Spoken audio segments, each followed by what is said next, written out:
$5 fucking condenser mics I bought on fucking Jeff Bezos is gonna buttfuck your grandpa.com work. Yeah. Because I'm pretty sure they don't. I'm pretty sure they probably work just like $25. Oh, dude, we're live right now. Yeah. Haha. Oh shit! I thought you were talking about Jeff Bezos. He does own Twitch, but that's okay. Sorry, sir. Are you serious? Yeah. You're serious? Yeah, Amazon owns Twitch. Yeah. I thought they owned everything. I mean, what? Yeah, everything. Close, Everything close, from A to Z. Close. That's it, dude. You've even got the grin on the box, right? Smiling at you every time. I hope so. Soon. I know. I mean, if That they're going to doesn't end it, seem let's fair. get to it. Fuck. We don't own wait. anything Why anymore. are we waiting? So we were kind of talking about what, the impact, right, of childhood memories, like, watching, horror movies, boom, how it shapes, what does it mean to be who I am? Well, I don't know, have we followed that one all the way to the end, or have we just opened the door for more to explore? You know what I mean? Like, to what extent does being into horror movies change your perspective on life? You know what I mean? Is it like, for example, one potential hypothetical would be, that it keys you up to fight or flight, right? It's queued up. So your adrenal system is like in pre-prime mode, ready to just fire, boom. And so you're kind of in this amped state, ready for, not Freddy Krueger, because I mean, come on, everybody knows it's only in your dreams, but you know what I mean? It's still, because physiologically that's been happening in the body, right? Like every time we experience an emotion or a thought, it's ingraining neurosynaptic, response. And so we have neuroplasticity, and then those patterns of neuroresponse and all that, we got neuropeptides and all that stuff. But ultimately, it's imprinting in our brain, at the biological level, this predisposition to be on high alert. And that has then a whole cascading, bunch of stuff. So I would say, I think, yes. I also think it depends on how you're perceiving it at the moment. Like how you digest horror. Sure. So like for me, like older, I'm more terrified because death is more real. Okay. Right? When I was a kid, my mom's like, blood's fake. It's all fake. It's a studio. So I watched it like this is just a joke. Do you know what I mean? It didn't scare me at all. Especially in Roman, you brought up the later Nightmare on Elm Street films. They were more playful in that sense. Freddy Krueger, so he had like syringes for fingers and shit, and it got fun. The first one was just fucking genuinely terrifying. Okay. I think the idea that this dude, like you said, like, no, this dude will fuck me up in my dream. No one's gonna believe you, and he really does fuck you up in your dreams. Well, that's what I mean. I think that's why it was so crazy. But I was more scared as a kid of Full Metal Jacket. Okay. Do you know what I'm so about? Back to perception. Yeah. Like the fight or flight thing you were mentioning. Everybody's triggered by something different. Something different. Yeah. It wasn't horror movies for me. It was actually movies that were depicting reality. Like, whoa, that's what it's like in Vietnam. Yikes. You know what I mean? Yeah, like that traumatized me, right? Like hood movies that were, built, engineered and produced by white people to scare the shit out of white people. Right? To keep the windows up and the doors locked. Well, Menace to Society, fucking Boys in the Hood, like it made you just genuinely terrified of what you thought was real shit. Not Freddy Krueger, not some dude in your nightmares, but like some place in California you don't want to drive through. Right. Having lived in California, there are places where you don't necessarily want to drive through. I mean, I think Stockholm, it's like that. Dude. Yeah. Stockton. Stockholm. Same thing. Stockton's different terrifying. time. Different It's time. like right south of the Delta, isn't it? There's certain places, there's certain, in El Paso, there are certain places. One time I was in El Paso for my brother's wedding, and, a couple of the grooms, men and all that, we go, let's go out and go for a drive. We're going to go out and, smoke a bowl, have a good time. We went for a cruise. Pulled out on this little riverbank, and we were there, got out of the car. We were out of the car and on us. Like, stop, get out, hands up. We're like, what? Fuck yeah, I love those guys. Like, Border Patrol. Like, oh, well, who are we? Right. Where's your identification? You know what I mean? Are you packing any weapons? Like, no, man, we're just trying to not be late for the wedding. Right. But, yeah. The Migros, they called them on themselves, man. They get a free ride. Cheech and Chong. Damn. Oh, yeah. That's smart. Cheech and Chong's brilliant. I learned a lot. Genius comedy. Chong got deported with him, remember? Yeah, their criminal thinking is solid. My cousin Strawberry. Are we gonna get fucking like banned for like quoting shit? I don't think so. No, I think it's pretty solid that if we just can't play So anybody's weird what music, you can't do. that's pretty hard. You can't play anybody's videos or music on.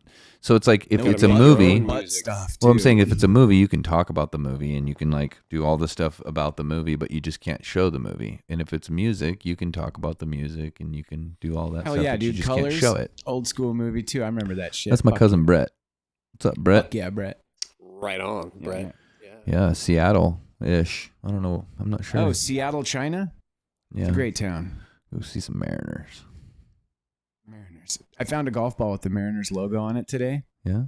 and I smacked the shit out of that I thing. hope I they- got such a great drive with it. I hope they win generically to block me from reality.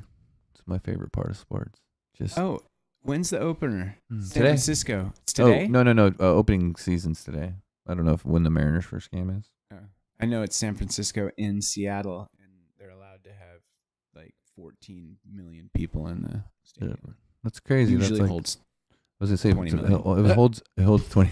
It holds like 20,000 or so. That's a little bit more. That's No, it crazy. holds It's a big deal. 63,000. 65 actually. 20 million is a huge number of people. Yeah. Well, what would they don't play CenturyLink? They play next door. Safeco. Safeco. I was in Kolkata, India for a month. Oh man, The population of that place is like 21 million people. that's wild. I mean, that's like just the crush of humanity, right there. You've Right. never seen so many people, and the full spectrum, from people living in the most unimaginable filth and squalor to people living in opulent high rises, and security guards at the entrance to malls that have, I mean, price tags that look like millions because they got so many zeros on them. You know what I mean? Right. And Yeah, you're yeah. just like, whoa. What year was this? This was probably 3 years ago now. Yeah. So Time fairly flies. recent. Yeah, fairly recently. Yeah. What the fuck were you doing there? Well, so Can you say it on the stream? Is it legal? it's legal, dude. It was totally. it was some totally legit bullshit, dude. This is what it amounts to. It was. I was over there to help out a friend, and he had this whole mission in mind. He was adopted from India, and so he was like taking back and trying to build a school in the village that he had been coming out of and all this. And so, yeah, right on. I was going to help out with the concrete and just, stacking bricks or whatever. Well, we got there and, the building wasn't done. There was some stuff that was supposed to be done that wasn't done. But like that never happens. Never Usually happens. everything goes I as know. planned. It's always on The time. village liaison, like the head schmuck, local guy, he had this really nice, welded steel frame, aluminum roof Head schmuck. over his hut. This is the mayor? Is that the equivalent of a The mayor? equivalent, yeah, Okay, exactly, yeah. The tribal leader, basically. And you're just going, so what happened to the money, All right, anyway, so, it just changed pace a little bit. It's the roof. I get it. Yeah, well, yeah. That's where the money went. That's what you were saying. Yeah, so it wasn't there to do what we needed to do, basically, and so just plans kind of changed, and I ended up taking off. I went down to the coast and backpacked up and down the coast just a little bit because I was like, I'm not, if I'm not here to do what I was gonna do, I'm gonna get out and go check some stuff out. That's fucking awesome. Yeah, it's neat to see places like that because at that point my beard was, a little bit longer. Dude, I'd take one of those towels and wrap it around my head and boom, dude, you did not know I wasn't local, man. Fit right Right. in. Yeah. It's like when James dyed his hair blue to go collect specimens in Utah. Dude, and I was like, you're crazy. You're going to fucking die. What up, Cam? Turns out everybody dyed their hair blue because that was the high school football team's color and they'd won some games. So James just fit right in. Kind of like you. Dude. Yeah, dude. It's the Boise State That wasn't blue Boise. field. Yeah, I know the Boise Smurf turf thing, but it's something else. Sorry to that's interrupt. funny. But Yeah, no, that's good so, stuff. yeah, you had the turban. That's it. Dude. I've got a picture where I'm just like, You fit right the fuck yeah. in. And I'm sitting Nobody's right next to questioning this picture. motherfucker. It was this picture of Michael Jackson, dude. Right on, like I was was not at my wit's end, but I was like, you know what? I'm ready for just some R&R. I want a hot shower. I'm going to get the nicest room I can find. You know, I was like, I'm going to make sure I want a hot shower and a toilet. I'm not talking about a whole not a squatter, not a squatter. I mean? Like, okay. I've made squatters. I know what you mean. So, you know, I get this room and it was pretty nice little lobby area. Kind of some chairs, you know, a couple shady guys in the corner kind of eyeing me as I go up the stairs, you know. And I'm walking down the hall and there's like all these faces, you know what I mean? Like Johnny Cash, you know, and I come up to my door and it's this picture of Michael Jackson, dude, like life-size head shape, you know, right there. And I've got dude, I was like, you know, selfie with Michael Jackson. It's got my room number and, you know, in the local pen or whatever. Anyway, so I got in there, dude. Little taste of home too. Oh, right? Yeah, totally. Yeah. So, you know, the bed was probably about the size of that rug, and the blanket that I got was in worse shape. You know what I mean? I was like, all right. I was like, this is probably a 20-year-old blanket. Has never been washed, dude. It's got like burn marks in it, like animals have chewed on it and shit. You know, I'm just like, I heard it smells good. That was the nicest one. Yeah. This place was not bad. Was a destination though. Like, you know, so people coming out of that big city, you know, 20 million plus, you know, they're coming out there and they get to the beach. It's the ocean, you know, and it's pretty to look at. Oh, sure. What I mean, just what part of India is it? Diga is like the south. Well, I guess, you know, envision India's like that. It would be like kind of over there. Okay. Yeah. East, southeast. East. Yeah. Southeast. Okay. Yeah. East, southeast, I'd say. And so crazy, man. Yeah, it was a neat experience. Oh yeah. Yeah. I'd be fucking terrified. I'm a pussy. That'd scare the shit out of me. And right. you know, when you said that, you're like, you know, sunglasses. Oh no! Do the fucking turban, grow the fucking beard out. Like maybe I could get away with it. Oh no! I look a little Jewy. Oh no! Trust me, dude. I was in Vietnam, walking down a road, and outside of what was it? Let's see, what was the name of that town? It was right outside of like China Beach, like the real, like where they shot the old Vietnam TV shows, and it's like abandoned now, but it's really cool there. Anyways, we walked along. Abandoned old set. No, it's just the beach. It's kind of like it used to be resorty, you know, and now it's just like nobody's really around there. So there's people everywhere just kind of doing nothing. And there's like a bunch of old vehicles and the cruise ship stops there and like lets people off right there. And it's like, what the fuck are they doing? Like, it's seriously not a good spot. There's people in wheelchairs. It's 110, fucking humid. You know, it's like there's no town. So there's a few of us. We just started walking down the road, you know, like, fuck it. I don't really want to. You know, we just walk. You know, it's like the jungle. It's pretty dope. How many people were on the ship? Oh, I don't know. Fucking like a lot. Yeah, a couple thousand. Wow. Yeah. Yeah, and there was just a few of us. You know, but anyways, as we walked along, you know, this fucking cab. It was actually a bunch of little motorcycle cab, like a scooter cab guys, right, and some cars. But they fucking drive right next to us. How many fit in those fuckers? Those little scooter cabs. Oh, you just jump on the back. There's just like, one dude. Yeah. Did they pile bros up on it? You probably let you do it, but you'd flip over or something. But anyways, check it out. So they're driving up to us like, you guys want to ride? We're like, well, we're just trying to walk, you know. And they're like, okay, that's cool. So they just drive like right in front of us and wait.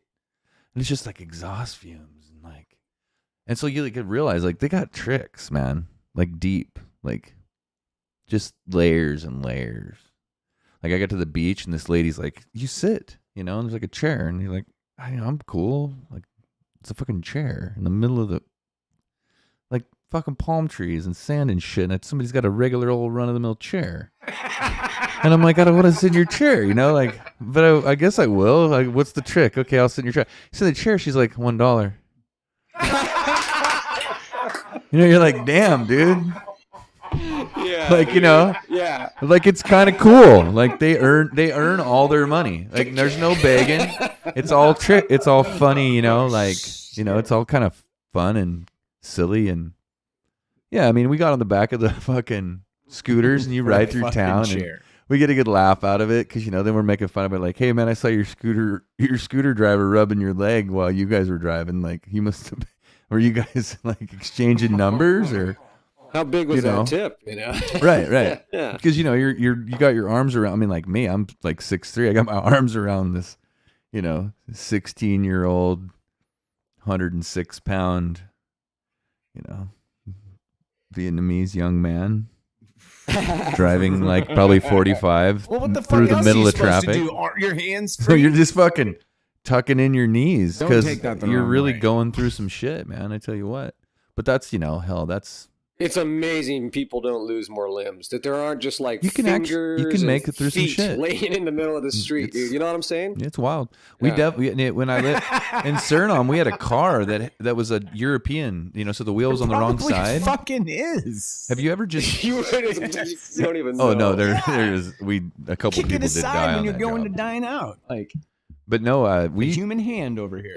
we had a fucking car that they were like the company bought, and they're like, hey, you guys, okay, we got you a car. And we're like in Suriname, South America, and the fucking car was like, it was British. It was like, dude, who knows how to drive on the wrong side of the road? And like, does anybody know what the fuck, man? So like, and I'm, hey, I'm not gonna say we didn't drink like 110 proof rum and drive that car around fucking all the time, and like there's not even any cops around. You can just kind of do whatever you want. Yeah, you're Pretty mentioning that. fucking You fun. could just like murder somebody. I mean, they do want to know who murders people. They investigate that. They tend to look I've heard into that. I've you heard know? that. And when you don't return mutilated body. Huh. when you don't return your DVDs to this one store, they investigate that too. We found that out too.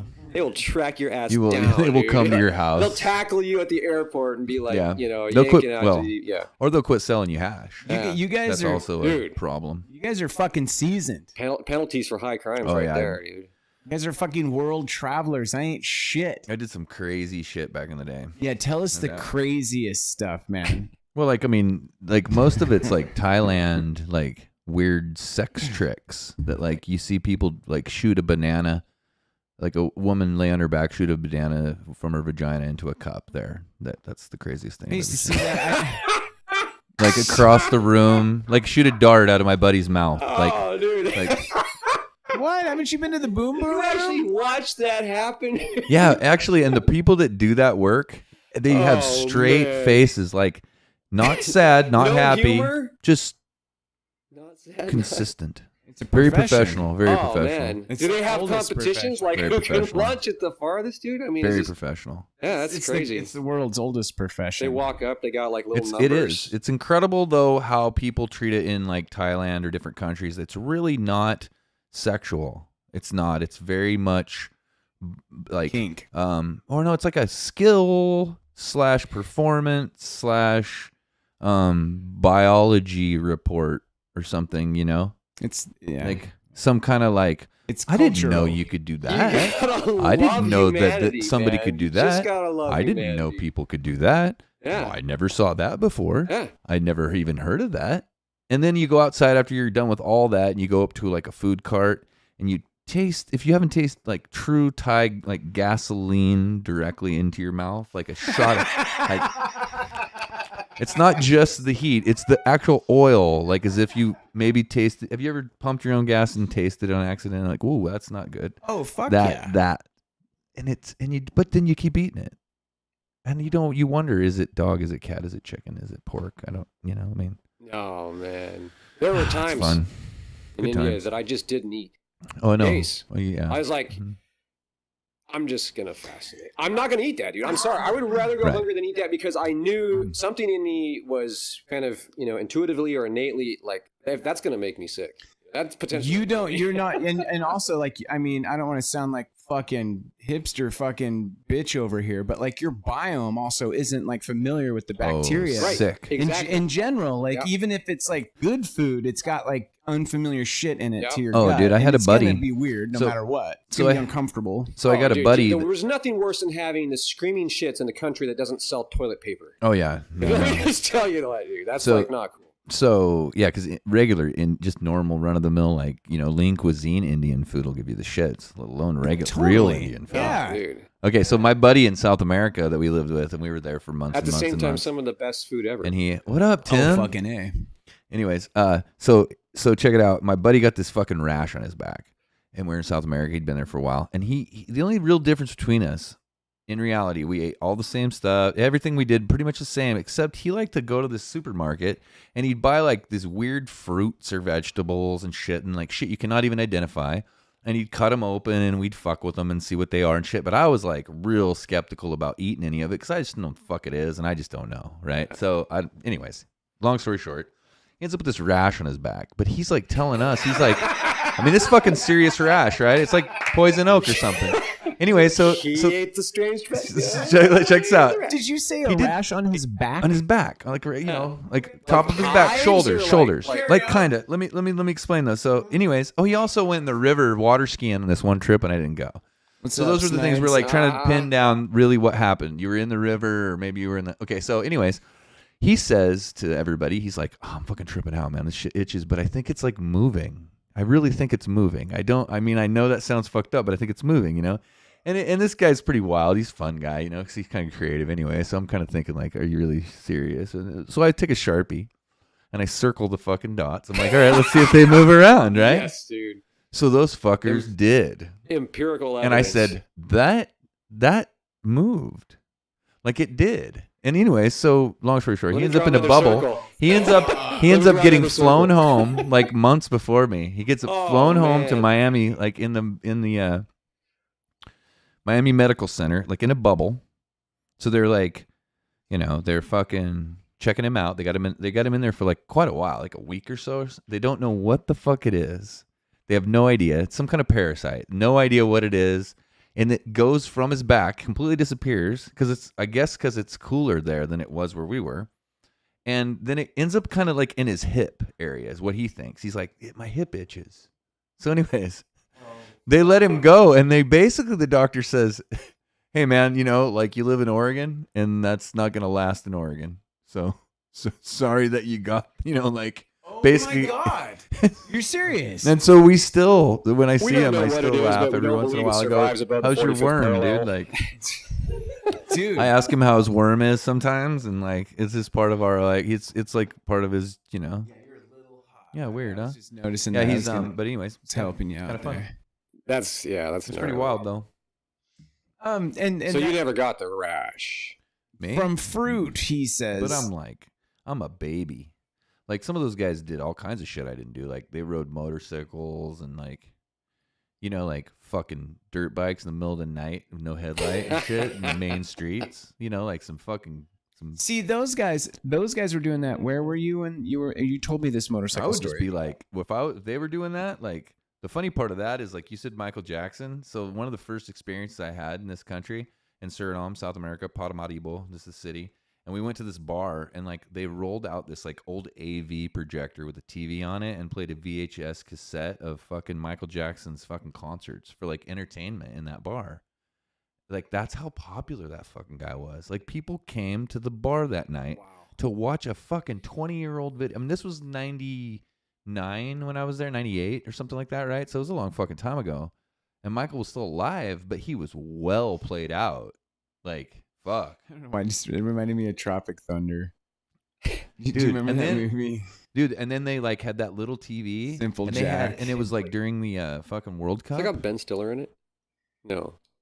Yeah, Tropic Thunder. Thunder. It's It's one of the guys is movie. wearing doing blackface. And the movie's outrageous. It's so good. It's so. But it reminded me of the Simple Jack scene. Like those guys, they're just so isolated that they cling to that, like that, that entertainment because it's all there is. So like, it's like this big deal to just go watch a Michael Jackson video. And we were like really brave. We were just particular types of smart ass Americans. Like I'm talking about some characters. Like this is like 5 guys in South America that when like everyone's kind of a character. Like one of the guys there told girls all the time that he fucking was in a movie with Chuck Norris, which is basically that fucking So it's that movie Forest Warrior, which is like Chuck Norris's brother or whatever, like at Lost Lake. It's like world famous Hood River stupid B-rate movie that everyone like, from when I was young, that was like a kind of a funny thing, right? Well, he'd tell everybody like he'd tell girls that, and like you said, they're so isolated, like they're like the American that's like in the movies. Chuck Norris doesn't do push-ups. Chuck Norris pushes the earth down. Right? Oh, Chuck Norris, man. Yeah, Chuck Norris jokes are endless. Yeah, they're good ones though, aren't they? Yeah, like, they're solid. Okay, my 2 favorites are in order. Number 2 is one time Chuck Norris threw a grenade and it killed X amount of people, then it exploded. That's a good one. Right? And then my all-time favorite is when Chuck Norris gets in the water, he doesn't get wet. The water gets Chuck Norris. It's just like one of the classics. There's like a book of these, I believe.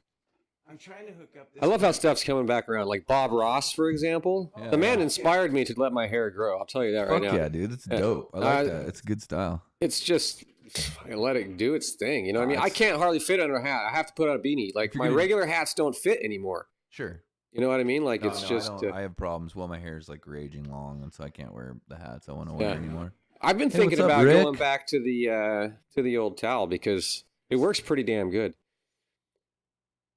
You still working with that, dude? No. I'm trying to hook You up got this synthesizer. Oh, I don't know why it's not working. That's weird. It should just work. I mean, isn't that a fucking input? Yeah, but is the other one on? Oh, why don't you put it over here? Like, put it in one of these 4 over here. That, Oh fuck yeah, America.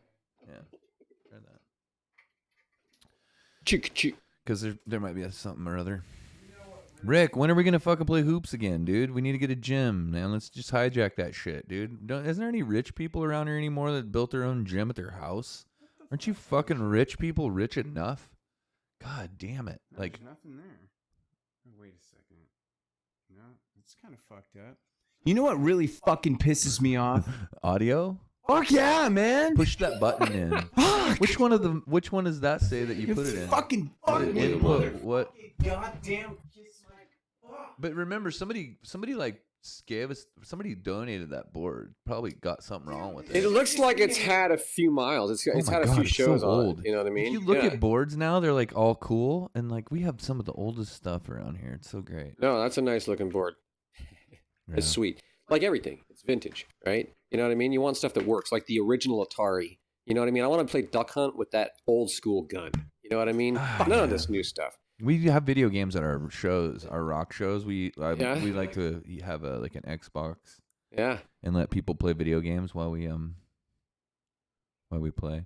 No, I'm. You know, the truth of the matter is, I've traveled, I've lived in lots of places, I've done lots of things, but I honestly feel culturally challenged at times because I grew up without running water and electricity, right? So I didn't grow up watching TV. I watched movies, you know, here and there when I was a teenager and going to people's houses and stuff like that. So it was just not as constant. And so Where did you grow up? in Alaska, Soldotna, Alaska. It's south of Anchorage, a few hours. Anyway, on the Kenai Peninsula. So that's Crazy. You know, yeah. Yeah. You know, grew up in a 12 by 12 plywood shack. You know, my mom was a hippie. My father was a biker. That was like a one-time thing. And so she was all like live off the land by herself and raise her kid out in the fucking woods kind of a thing. And I'm like, all right, you know, I didn't know any different. Oh yeah, But, you know, so it definitely, you know, gave me a little bit different perspective. You know, I spent a lot of time. I imagine so. Yeah. That's pretty bizarre. How old were you when you left Alaska? 18. I joined the military when I was 18. Did you want out? You wanted to leave Alaska? I forgot I was supposed to be wearing these phones. Oh no, you don't have to. You don't have to. Okay, well that will let me know if I'm talking at the proper level or not talking. Yeah, at no, the yeah, proper yeah. level. It's all over the place, but that mic's pretty kick ass. All right. So did you leave by choice? You're like, I'm fucking out of here. Fuck Alaska. No, actually, I at one point in my life during those time frame, you know, it was, you know, I started commercial fishing the year that, you know, I was 12, turning 13 in the fall. I started working as a bait boy on a halibut charters, and I worked Holy fuck. a couple seasons like that, and it was a pretty sweet gig. You know, I was making money. I couldn't. How long were you out? We would go out, you know, like 4 to 6 hours. Just Yeah. okay. Not you weren't like out there fucking just like dying. No, we'd go 4 or 6 hours out, and then sometimes, I mean, there was times when we were out, like it's big water. You go 4 or 6 hours out in the ocean, and you're in big water, you know, and it is.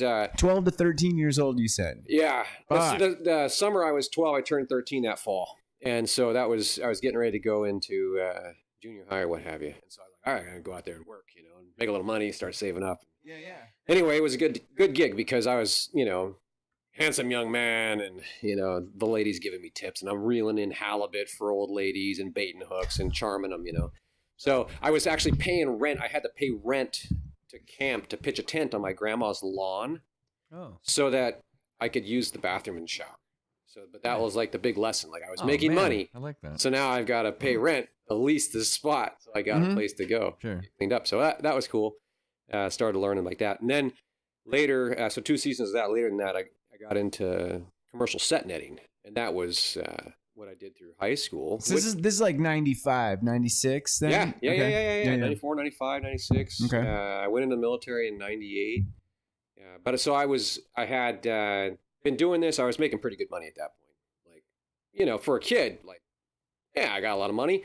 16 shillings an hour. Yeah. I mean, I was never an hourly wage, and I wasn't getting paid like on the books. So it was just cash, and what are you going to do with a bunch of cash? Right. You're going to smoke it. You're going to party. You're going to do whatever. But, right. Pay rent to my grandma just because she's a crotchety old, no, because she's a sweet lady and she's teaching me a lesson. Right. You know what I'm saying? No, I get it. Yeah. And anyway, so I was making I felt like good money. My mom had moved to Washington State, and I got the cabin, I got the house, like the property I grew up on, and that was it, man. I was like, I'm never going to leave Alaska. Right. And anyway, so then I got in a wreck drinking and driving, dude. Drinking tequila all night, try to drive my buddies home. In Alaska? Hit some black ice like in May. No way. That shit's so rare up there. Oh, man. Yeah, black ice. Yeah, 80 miles an hour, went off, boom. Hit an F-250, do cartwheels, got flung out, landed face first on the concrete. Bam! Damn. Dude, shattered my face, knocked all of my teeth, busted my lower jaw in 7 places, busted my shoulder, shattered my shoulder blade, compressed my lower spine. Oh, for fuck's sake. I was fucked up, dude. Medevaced out of the road, eating through my nose, breathing through my neck, like totally unconscious. And when I came to, and then finally, like days later, when I was able to get up and look in the mirror, I was just so mangled. Who the fuck are you? I was like, what, dude? That's what I was like. This guy? I was like that. Dude. That's how I felt looking in the mirror, man. No shit. I was like, that's not the way I'm supposed to look. I was so mad that I lived. I was like, fuck, man, I should have died. This is only 1995. Yeah, we haven't gotten very far. He hasn't even gotten to the fucking India part yet. We haven't heard what kind of nasty, fucked up shit he did while he was there. Oh, there was some nasty shit in India. I'm sorry, man, but that's a wild story, man. So, shit. And back to why you left Alaska. Is this contributing to why you're... It is. It's exactly right. Yeah. So, I would have never... I was planning on I'm going to live here and die here in the earth, kind of a thing. So, because I got in that wreck, I could not commercial fish that year. And so I couldn't make enough money, right? And so because my shoulder was all thrashed, I was just thrashed. I was going through and you were eating through your nose, like you said. Yeah. And there was for like months, my jaw was wired shut for months, right? Like it was so thrashed. For months, I was spitting stitches out. The roof of they were so like my gums and all back together. Anyway, so Jesus, it was like put Humpty Dumpty back together again, right? Like that. And anyway, but because my teeth weren't there, I could like take pizza and like tear off little pieces and like try to shove it up underneath, between the wires and just like mash it up with man, dude, I was so desperate for food. Oh, I bet. It was rough. That's a wild experience. Anyway, dude, that was nuts. So Jesus. I couldn't commercial fish. I was like, dude, I got so baked one day. I was so depressed. I was like, I got to get out of this place. Right. I'm going to go join the Navy. I love being on the ocean. The smell of the salt water, the birds. I love just the whole feeling. Oh, and sail it's like being on a big ship. Oh god, it's fucking, I'm gonna see the world. I'm gonna see the world. Yeah, I'm gonna join the Navy. And so I went to join the Navy. I thought you were gonna say, okay, sorry. No, the Navy guy was out to lunch, dude. The fucker wasn't there. So I turned around, and on the other side of the hall was the Army guy, and he gives me the old like looking, like, come on over here. He's like, hey son, pull up a chair. Tell me a little bit about yourself. What do you like to do? Right. I said, oh, man, I like to hike and camp and hunt and shoot shit, raise hell, All right, got a job for you, sign right here. And so anyway, kind of the long story short, I ended up in the military and got moved around and got out of the military. Actually, I destroyed my body in the military. I got 3 surgeries on my ankle, 2 surgeries on my knee, and they sent me home. Like, limped around for a decade with a club foot, and then the VA was going to amputate my foot. Oh, and Jesus. I was all fucked up. And then it took 2.5 years to have surgery. 2.5 fucking years to and a congressional inquiry. I had to like write my congressman like, why can't I have surgery? Because I'm fucking miserable, right? I can't take the trash out for my wife. I can't teach my kid how to ride a bike. I'm fucking toast. I'm like too young to die. I can't go out like this. I need to have fucking surgery, right? The fusion in my ankle is failing, right? And they said, okay, well, we're going to amputate like that right there. Boom. I'm like, all right.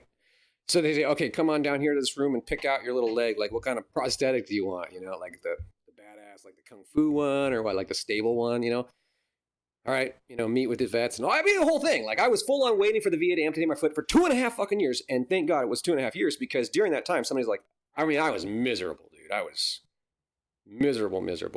Somebody said, you should try yoga for stress, yoga because I couldn't get comfortable in bed. Right? I needed Roman mentioned you are a yoga dude. This is where you discovered yoga? Yes. Okay. Desperation led to discovery. So, I mean, like, I got to do something, right? And I'm too young to die. Somebody says yoga, so I'm going to shed that out, try it out. So I bought a small library worth of books, spent thousands and thousands of hours, like from, 7:30 in the morning till 7:30 at night, basically, late in the nighttime, just doing yoga. Like, I couldn't do anything else. I was just waiting. So for years, I was just doing yoga. And 10, 12, 14 hours of yoga a day. No shit, dude. That was like obsessive, because I didn't, any day they were going to call me and cut my foot off. And I got a little taste of what it felt like oh wow, I can feel a difference. It's like reconnecting, my proprioception, my brain body connection is rebuilding. Yep. Right. And I have nerve sensitivity, and I can see, and I can use breathing techniques and this, that, and the other thing. And I can actually feel and sense the stimulation and circulation of subtle energy in the body. You know what I mean? Like, oh, let me start studying things like Qigong, Tai Chi, traditional Chinese medicine, because there's all this healing available, right? And so I was full on healing mode. Finally got the congressional inquiry, finally got the VA to have to contract out with a guy down in Bend to do the surgery through Humana Veterans. Like they were taking care of me, right? Because the VA in Portland didn't have a surgeon that was qualified to do it based on how they qualify. So he was just going to amputate my foot. Who's qualified to cut shit off? There's Right. probably not very many people. Yeah. So I'd imagine that's not like a profession. People, like you out of high school, you're like, where are you going? You know me, man. Gone are the days in the back. They've got the Been doing fucking sawhorse taxidermy. with a handsaw. But no, yeah, it was a trip, and the doctors were like, "What are you doing?" I said, "Yoga, like lots of yoga," and changed the whole course of my life. Saved your foot, I take it. Yep. Cool. So you don't have the clubfoot sandwich? Nope. So actually, I ended up having the hardware taken out, and there's like 65% of the bone has still remained fused, and they had to pull the hardware out and drain out the fluid, and that was. You've been through some shit, man. Dude, deep peroneal nerve is like the biggest branch of nerve that goes down into your foot. Okay. All right. So I had these 11 centimeter long screws up through my heel, and the tip of one of those screws had busted through the bone and was pushing a little chip of bone into that nerve. Oh, Jesus. So that little bit of fusion that was not fused was allowing a little bit of flexion, and that little fucking screw was in there just like. Damn. Not good, dude. That sound effect, somebody's going to steal that sound bite. That was great. Ooh. We need to fucking copyright that shit or whatever. We make an NFT. Make an NFT with it. Oh, dude. We gotta make an NFT. That's fucking wild, man. That's some crazy shit. How'd you end up in Hood River? Yeah, so I was living in Massachusetts, actually, with my childhood best friend. We grew up together. We were out there, had a lake house, living the high life. Back the fuck up. Back to so you went from Alaska to Massachusetts? Oh, yeah, via a few other places. I figured. So I jumped a big time slot here. Yeah, well, exactly. I mean, it was, a lot of life happened. I got moved around. I got out of the military. I stayed in Hawaii. I was there 5 years. I moved to California for a couple years. And then I moved from California. I went back to Alaska, back to Hawaii, back to California for just like a year time frame. That was kind of crazy. Fuck horse. So I was there, and I was in California. I was like, all right, Fuck horse. I had just gone through divorce, and I was like, oh, like rough times, right? Yeah. So at that point, I was like, I gotta find a new path here. And so I called up my best friend. I was like, what are you doing, dude? And he's like, come on out, man. Yeah, you can come help me work. And, so I'm out there, and it was like, it's like we were kids again. When we were kids growing up in Alaska, we were just farm kids, poor farm kids, right? And so I'd work like child labor, slave labor at his house, and he'd work at my house. And we were like the only two guys that could hang out and, milk a cow kind of thing. So we were going to grow up and be cowboys someday. Anyway, he was going to play college hockey. And so he ended up out in Massachusetts, and to pay his way through college, he ended up starting shoeing horses. And pretty soon he's making like, over $300,000 a year shoeing horses. And he's Dang. Not bad, right? Like he's bringing in some bills. And so, we're out there making $1,200-$1,500 a day. You could work 7 days a week, 365 days a year. Man. You know what I mean? Like there's that much work, high end, farrier work. And so, he's out there. He doesn't know what to do, right? This is a true story, right? So, and this is like past the statute of limitations, right? So he's driving around, Yeah, right? We're right. like poor farm kids, right? And so he doesn't know what to do with his money. He's got this fat fucking stack of checks. There's like purple rubber bands that come off asparagus. Oh yeah. Yeah. Oh yeah. Yeah. So he's got a fat stack of cash, but mostly checks wrapped with those purple rubber bands, like 2 of them. It's like There's that one thick. wrapped around your microphone that's seriously an asparagus, but I'm not even shitting. They're such a useful. I thought that was for balls. Like I'm not even for reduce, balls. reuse, and recycle. Yeah, it's excellent. So he's got all these checks. He doesn't start cashing them until people start calling him, like, where the hell's our checks at? Why is my check hasn't cleared? Oh, okay. So he'll just take it and he'll peel it off and go down to the bank and deposit like 30, 40, 50 grand at a time. And so he's doing this. And anyway, I was doing finance. And so I helped him get his shit straightened out. But we had the lake house. We had all the toys, dude. It was a lot of fun. Yeah. What the fuck? What do you mean lake house? Where are you right now? So, is this the Massachusetts story? Is this Hawaii? Is Yeah, this is India? in Massachusetts. Yeah. God Yeah. damn. Dude. Holland, Mass, just north of the Connecticut border. So I got to spend, time getting to like backpack, mountain bike, kayak up and down in Vermont, New Hampshire, Rhode Island, Mass, Connecticut. So just getting to see New England was really cool. Yeah. It's a beautiful part of the Yeah, I've been country. in Boston. That's funny. I That's just it. said that to my wife, and she's like, "You don't want to see it." No, I went to Boston and it was cool, but I needed a guide, just too much, and I was working, so I only had like a couple days. I went to Boston one time. I was there for 5 minutes, got wicked baked, and do not remember the rest of the day. So I went as soon as you could fly after 9/11, I went to Boston. Crazy. Which is and we were supposed to go to New York, but obviously that wasn't a thing. And so we went to Boston, and when I got to the airport there was fucking there whatever, like military whatever in the airport with fucking these knickers up to their knees and like M16s fucking just clack clack clack clack clack clack clack through the Wow. fucking airport. And I'm like, damn, the East Coast is no joke. Like they're just not fucking around, dude. Like everything was just like, damn. I was just like, people were like, hi, how are you? I'm like, I'm from Oregon, man. Like, I don't know what you guys are doing. Dude, I did Civil It is War reenacting so intense for a dude. summer up Like, and down the East Coast. Dude. and we went all the way. We sailed all the way to And And Baltimore. you're a Civil War. No, just like what you were saying, like we'd march around like in full gear. She's like and, motherfucking shoot black Renaissance powder, man. you're like, you know? Yeah, it's like motherfucking Lance's People are into it. cannon. Yeah. Yeah. Yeah, but I went to Cannon. Baltimore, and let's just say it's not Boston. Baltimore's like abandoned or a mall. It's either it's a big abandoned portions and then like Isn't mall. that like Detroit? No, Baltimore.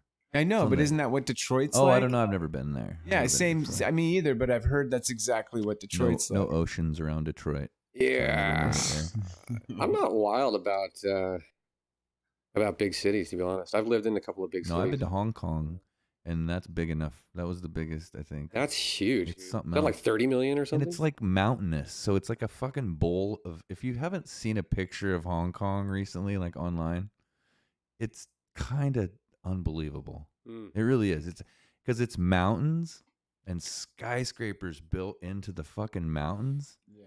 so it's kind of dope.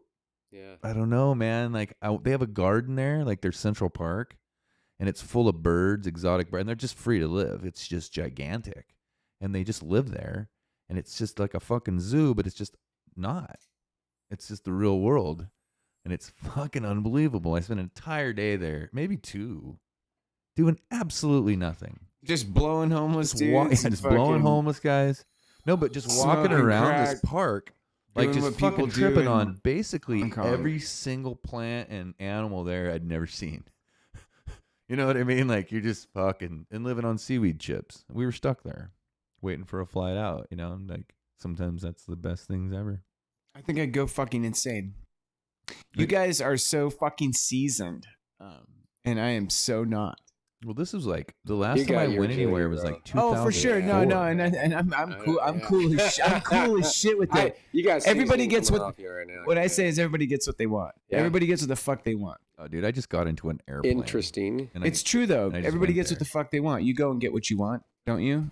If I wanted to go to fucking Hong Kong, I'd be in fucking Hong Kong, right? Fucking now. Yeah, exactly. Well, so, I get what I want. So the first time I went to Hong Kong was because the materials, we went to Singapore, and the materials for the job didn't show up until the boat was ready to leave after we'd been. I mean, we did nothing for the 2 weeks that was actually supposed to be the job. Yeah. And so instead of, so the 20-something guys, we picked 12 to ride the boat through the adventure and build while we were at sea. And I, of course, volunteered for that. And that's how I made it to Hong Kong. So, you know, like these are definitely choices. Yeah. Like there was 3 of us, me and Andy Hendershot and Heath Bradley. Yeah. And the 3 of us, definitely, I mean, there's plenty more of our friends there, but during a certain portion of that, for a few years straight, the 3 of us volunteered for everything. We just stayed on the road. Yeah. And like, so just got to go to everywhere, you know, like Mobile, Alabama, and like Beaumont, Texas, and Thailand. It's like, I want to say, I went to Salt Lake City, and then I turned around and I'm like, nope. I went to Alaska, and one time I went to, I'm not even kidding. One time I went to Glacier Bay on a pretty good sized cruise ship, completely full of passengers. I was the only person there because they needed a person to pull panels off the ceiling so they could run wires. I got basically just 8-hour day time cards pre-filled out, and then they would just call me once in a while, which was like about 4 times over like a 3-week span. I'm not shitting you. I did nothing but hang out on this boat and get paid and eat. And, but I could go feed you, right? But see, when you're a contractor on a boat, you can go crew or passengers and everything's open to you, right? So like you can go through any door basically, where there's restrictions on both sides for basically everyone else. So I was like climbing up like a fire escape ladder up onto this like above the smokestack deck, to get like a view by yourself to eat. So it's like not just cruise ship, it's kind of like a different kind of specialty. Yeah. Like knowing how to get to the engine room and like just hide out for a while, or like we just had so many tricks. How long were you on the boat? How long were trips? So like a lot of them were set up for about, say, a month, 3 weeks to a month, or typically, because we do like 7 days a week, maybe 12 to 16-hour days, and you just tear everything out, build it in like a dry dock. Wow. And then but there's so many problems and so much, just whoa, that's the fun of it. The rodeo was the like all night stuff. When something failed, like a tile job would fail. And so like we did the underlayment or something, like we did the steel underneath it, and then like the tiles like, oh, we can't fucking do it. It's not Somebody fucked that up. Somebody fucked this up. So it's like, oh my God, we're like, we can literally see Miami from where we are or something, and we're like, oh shit, there's people like in that fucking hotel right there. They're gonna get on this boat in the morning. Yeah, you know what I mean? Like, so all night, boys, and then you just fucking, the music goes up, and people start tying rags and shit around their heads, and yeah, you know what I mean? Like, and everybody gets real, and it's super fun. And if you have to sleep, you can go sleep. Like, no one's, by then, like, pretty much when you first start those jobs, guys fail in the first few days, and they quit. At least a couple, probably every time.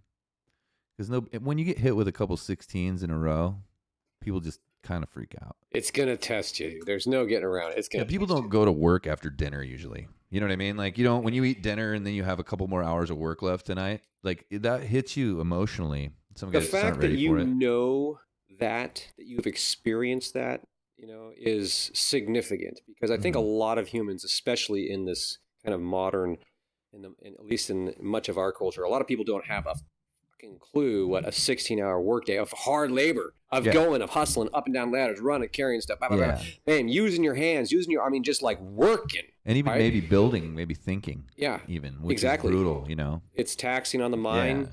It's on mind, body, and soul. And like you said, you get to where you like walk, you think about your steps. Again, like my entire, like there is a certain amount of journey to like who I am through a lot of like that punishment and torture. I like definitely laid in bed and thought like, what the fuck, man? Like, am I in jail? Like, I didn't even do anything wrong. Like, what the fuck am I doing? Well, how did I get here? Like, it's nothing close to the amount of times that you must have thought that about like waiting for some shit with your leg in your story. Simply though, sitting in a room thinking like, why do I feel like I've done something wrong? You know what I mean? Like, and it's a mind fuck because you're just so fucking like under pressure that you've never felt. But then eventually, like you said, you succeed kind of over it and you realize it's not really that bad. You know what I mean? Like I actually, and then you start going, wow, people think a lot of a person. Like the most I ever did was like 52 straight 16s, 14s or 16s on oil rig in the fucking mud. Not like no air conditioning in Southeast Texas. It was like fucking 110. Like that we did insulation. Hard time. Oh no, dude! Insulation. Like we stacked insulation up into the ceiling, were into you the drop suited up, ceiling. or were you getting it all down your neck? It was too hot. Oh yeah, like it was you were gonna be risking miserable death. anyway. So we were fully nothinged. Like it was take it, just take it. And there was like shards of beer bottles in this fucking insulation. Big love to this. Like it was bale of real. ice. It was real Texas insulation. Oh and man. we fucking made it back to the. We had to Texas drive in insulation. this stupid fucking van from this oil rig, which they don't have down these fucking crooked cocksuckers. They don't even put housing near the job. So after work, it's like 9 p.m. and you're driving a fucking van to a hotel to eat Domino's for dinner, and like, oh god. And then you're like in that van at like fucking 6 a.m. Like, oh, dude, it's stupid. You know, but anyways, yeah, you learn. Yeah. You learn like, you know, like there's no, like you can do a lot more than you think you can. Oh yeah. You know, like. Oh yeah. Dude. It didn't even, we got them 52 days.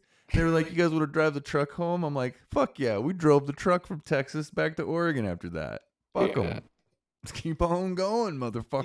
You know what? I got some thoughts on that. You're probably going to hate him. You know, like people who work themselves like that, they also like beat their fucking bodies up. Oh yeah. They don't fucking live as long. And when they no. get older, dude, they're like less likely to be active.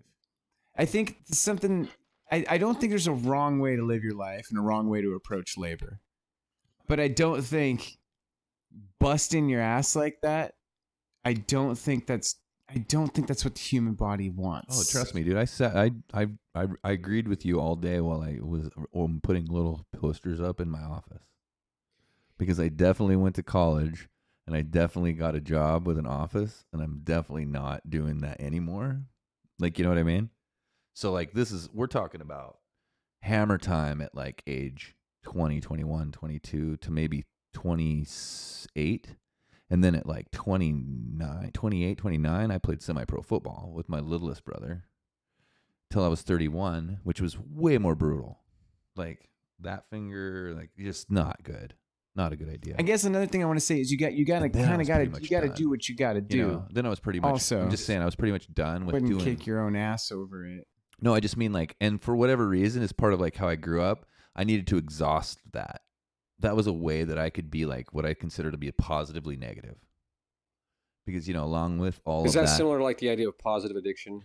I think in a way it was me not getting arrested or ever in a fight. Also with all of this, you know what I'm saying? Like I never got hung up on drugs. I didn't get like, so these things were addictions and extremes in ways that weren't as dangerous as what some of the alternatives were around. Oh yeah. Me, you know, Do so you tend to push the extreme? it was like fucking White Zombie and fucking, you know, bandsaws. You know what I mean? Like, you know what I mean? Like, it's like just the cruise ship construction world is like the cruise ships are like kind of mostly usually I wanted to say dark. this because I They're was empty, talking dark, about kicking and your. crazy. You're talking about kicking your own ass by choice by playing a sport. I think that was kinda, afterwards. right. That was because my little brother graduated, who's I meant way with younger work, than me. necessity. So work though for that was overtime. I have a lot of things to say. Yeah, no, but I totally want to hear it because I can hear the. I got so much. This is so awesome. yeah. Okay. This is a great conversation. No, but you know, I just meant like a lot of it was financial. Because when you work like 80, 90-hour weeks, you get fucking bankrolls. You know what I mean? Mm-hmm. Like that's Sure. some of the reason. Well, there's also this. I'll just say this really quick. There's also this thing. I don't want to use the word boomer, but I have to because that's my parents, right? Oh yeah. And there's this. They always had this idea that my generation's lazy. Nick, you're lazy, and they always thought that. That's what my mom would say, and still, all of the folks I know her age would think. And anyway, each generation thinks the other generation's lazy. They all, and what they really have is everyone has a different definition of suffering. Sure. And that's what I hear. It's like, no, I'm actually making more than you ever did and working half as much. Right. And I did it with my fucking intellect. Yeah. And it took a shitload of personal investment, and now I got here. You just don't really understand that. Right. But their response is, no, that's not money. Money is you hate what you do and you suffer doing it. Because I did. Right. So, like, that's another thing about whatever the definition of hard work is. Like, physical labor, like, you need to build a house, you need to go strong, and then, like, maybe you take a break. Or, like, a farmer. Yeah. Harvest time. Yeah. There's no stopping. You got to go. And then you can fucking chill when the job is done. Like, everyone has their own definition of what busting ass is. Right. And I just say, like, well, don't bust your ass too hard. Yeah. Because you're going to you want to get older and be able to play golf when you're 90. Yeah. And you want to keep that body Well, somewhat I definitely functional left. by the time I left you out though. I left out like literally. I could have talked equally of the amount of time that I like hijacked like a TV somewhere and like figured out a way to put the Raiders game on and literally just watched the whole entire game during those hours that I was at work. You know like, what I think it is? I did all kinds of like fucking off. You know what I mean? No, like, it's that you have the ability to push yourself to that level. Yeah. Some people, and I won't. I mean, take it. You tell me, what percentage of the population do you think has pushed themselves physically that hard? And that's just one example. I mean, you might say a competitive athlete pushes themselves that hard. A performer might push themselves that hard. There's a lot of ways you can think about exerting maximum effort. A pregnant woman, like right, sure. Like I'm just saying, like the most effort I've ever seen, like in a one day. Yeah. It's probably someone Probably who's hard to having beat. a- and again, too, pushing yourself by necessity Literally. versus pushing yourself like an athlete Sure. for a Right. paycheck. Yeah. There is a definite distinction to be made The there. motivation. Yeah. And so I just think that it's like, it's a fairly small percentage of the population that actually has ever experienced that or ever would, because it requires a degree of self-determination that a lot of people simply don't claim, right? They leave a lot on the table because they don't claim their own authority, the ability to make a decision, go out and do something, to take action, to put into physical motion my body, my mind to accomplish or achieve or experience or do something, right? I mean, and here's where I was going with that. To the degree that, you have experienced hard damn work, whether it was out of necessity or by choice because you're just wired that way, you like the pain kind of a thing, right? Either way, you are apt to push and achieve more. You are more likely to experience greater satisfaction because of it. So you're saying they're equal in a sense, because I think that makes sense that to me. Well applied, the principle of hard work. What is effort is just everything. Like it requires an effort. We can go down a path of least resistance and effort, and there's biological and evolutionary reasons for that. That we are wired to be of habit and to be selective in what we do and all that, but to conserve energy, right? But nowadays we have this ability to express ourselves. I like to say, like, we have the intention, like the inner awareness, the thought, the inspiration comes up, like, oh, I think I could do this. I could make a song, boom. Yeah. Or I could go build a bonfire, boom. Or I could build a house, or I could build a sculpture, or I could go create something. Right? I can actually literally manifest my inner world, my intentions in the material world. I can make shit happen. And that's kind of magical. That then proposes the opportunity to go out there and explore infinite possibility. Yeah.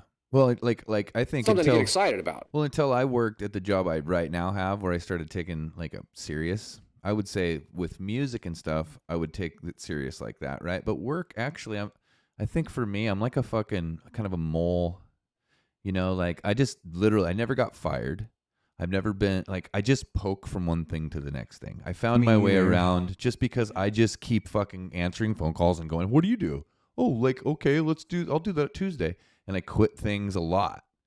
You know what I mean? And like, I just kept fucking, one day I got a phone call and somebody's like, hey, do you want to run a fucking giant pot festival? Like you get paid for the year, like a fucking salary. I'm like, are you serious? Like, yeah. I'm like, sure. Yeah. I mean, why not? You know what I mean? Cool Like, gig. so I got it's cool. I got like a lot of cool opportunities. You know, one time somebody was like, hey, do you want to be a fucking waiter on a train? We make like fucking $300 a night. I'm like, fuck yeah. Yeah. You know, like, so I changed a lot of shit I did only because like I keep poking at stuff. That's all. You know what I mean? Like I just kind of like live life like that. And I was a little bit fearful. Like first I wanted to work fucking massively because I wanted to be in a club like that of like kind of just unstoppable people. Like I'll always volunteer for this kind of shit because I was kind of beating my old rap of being a fuck off in high school.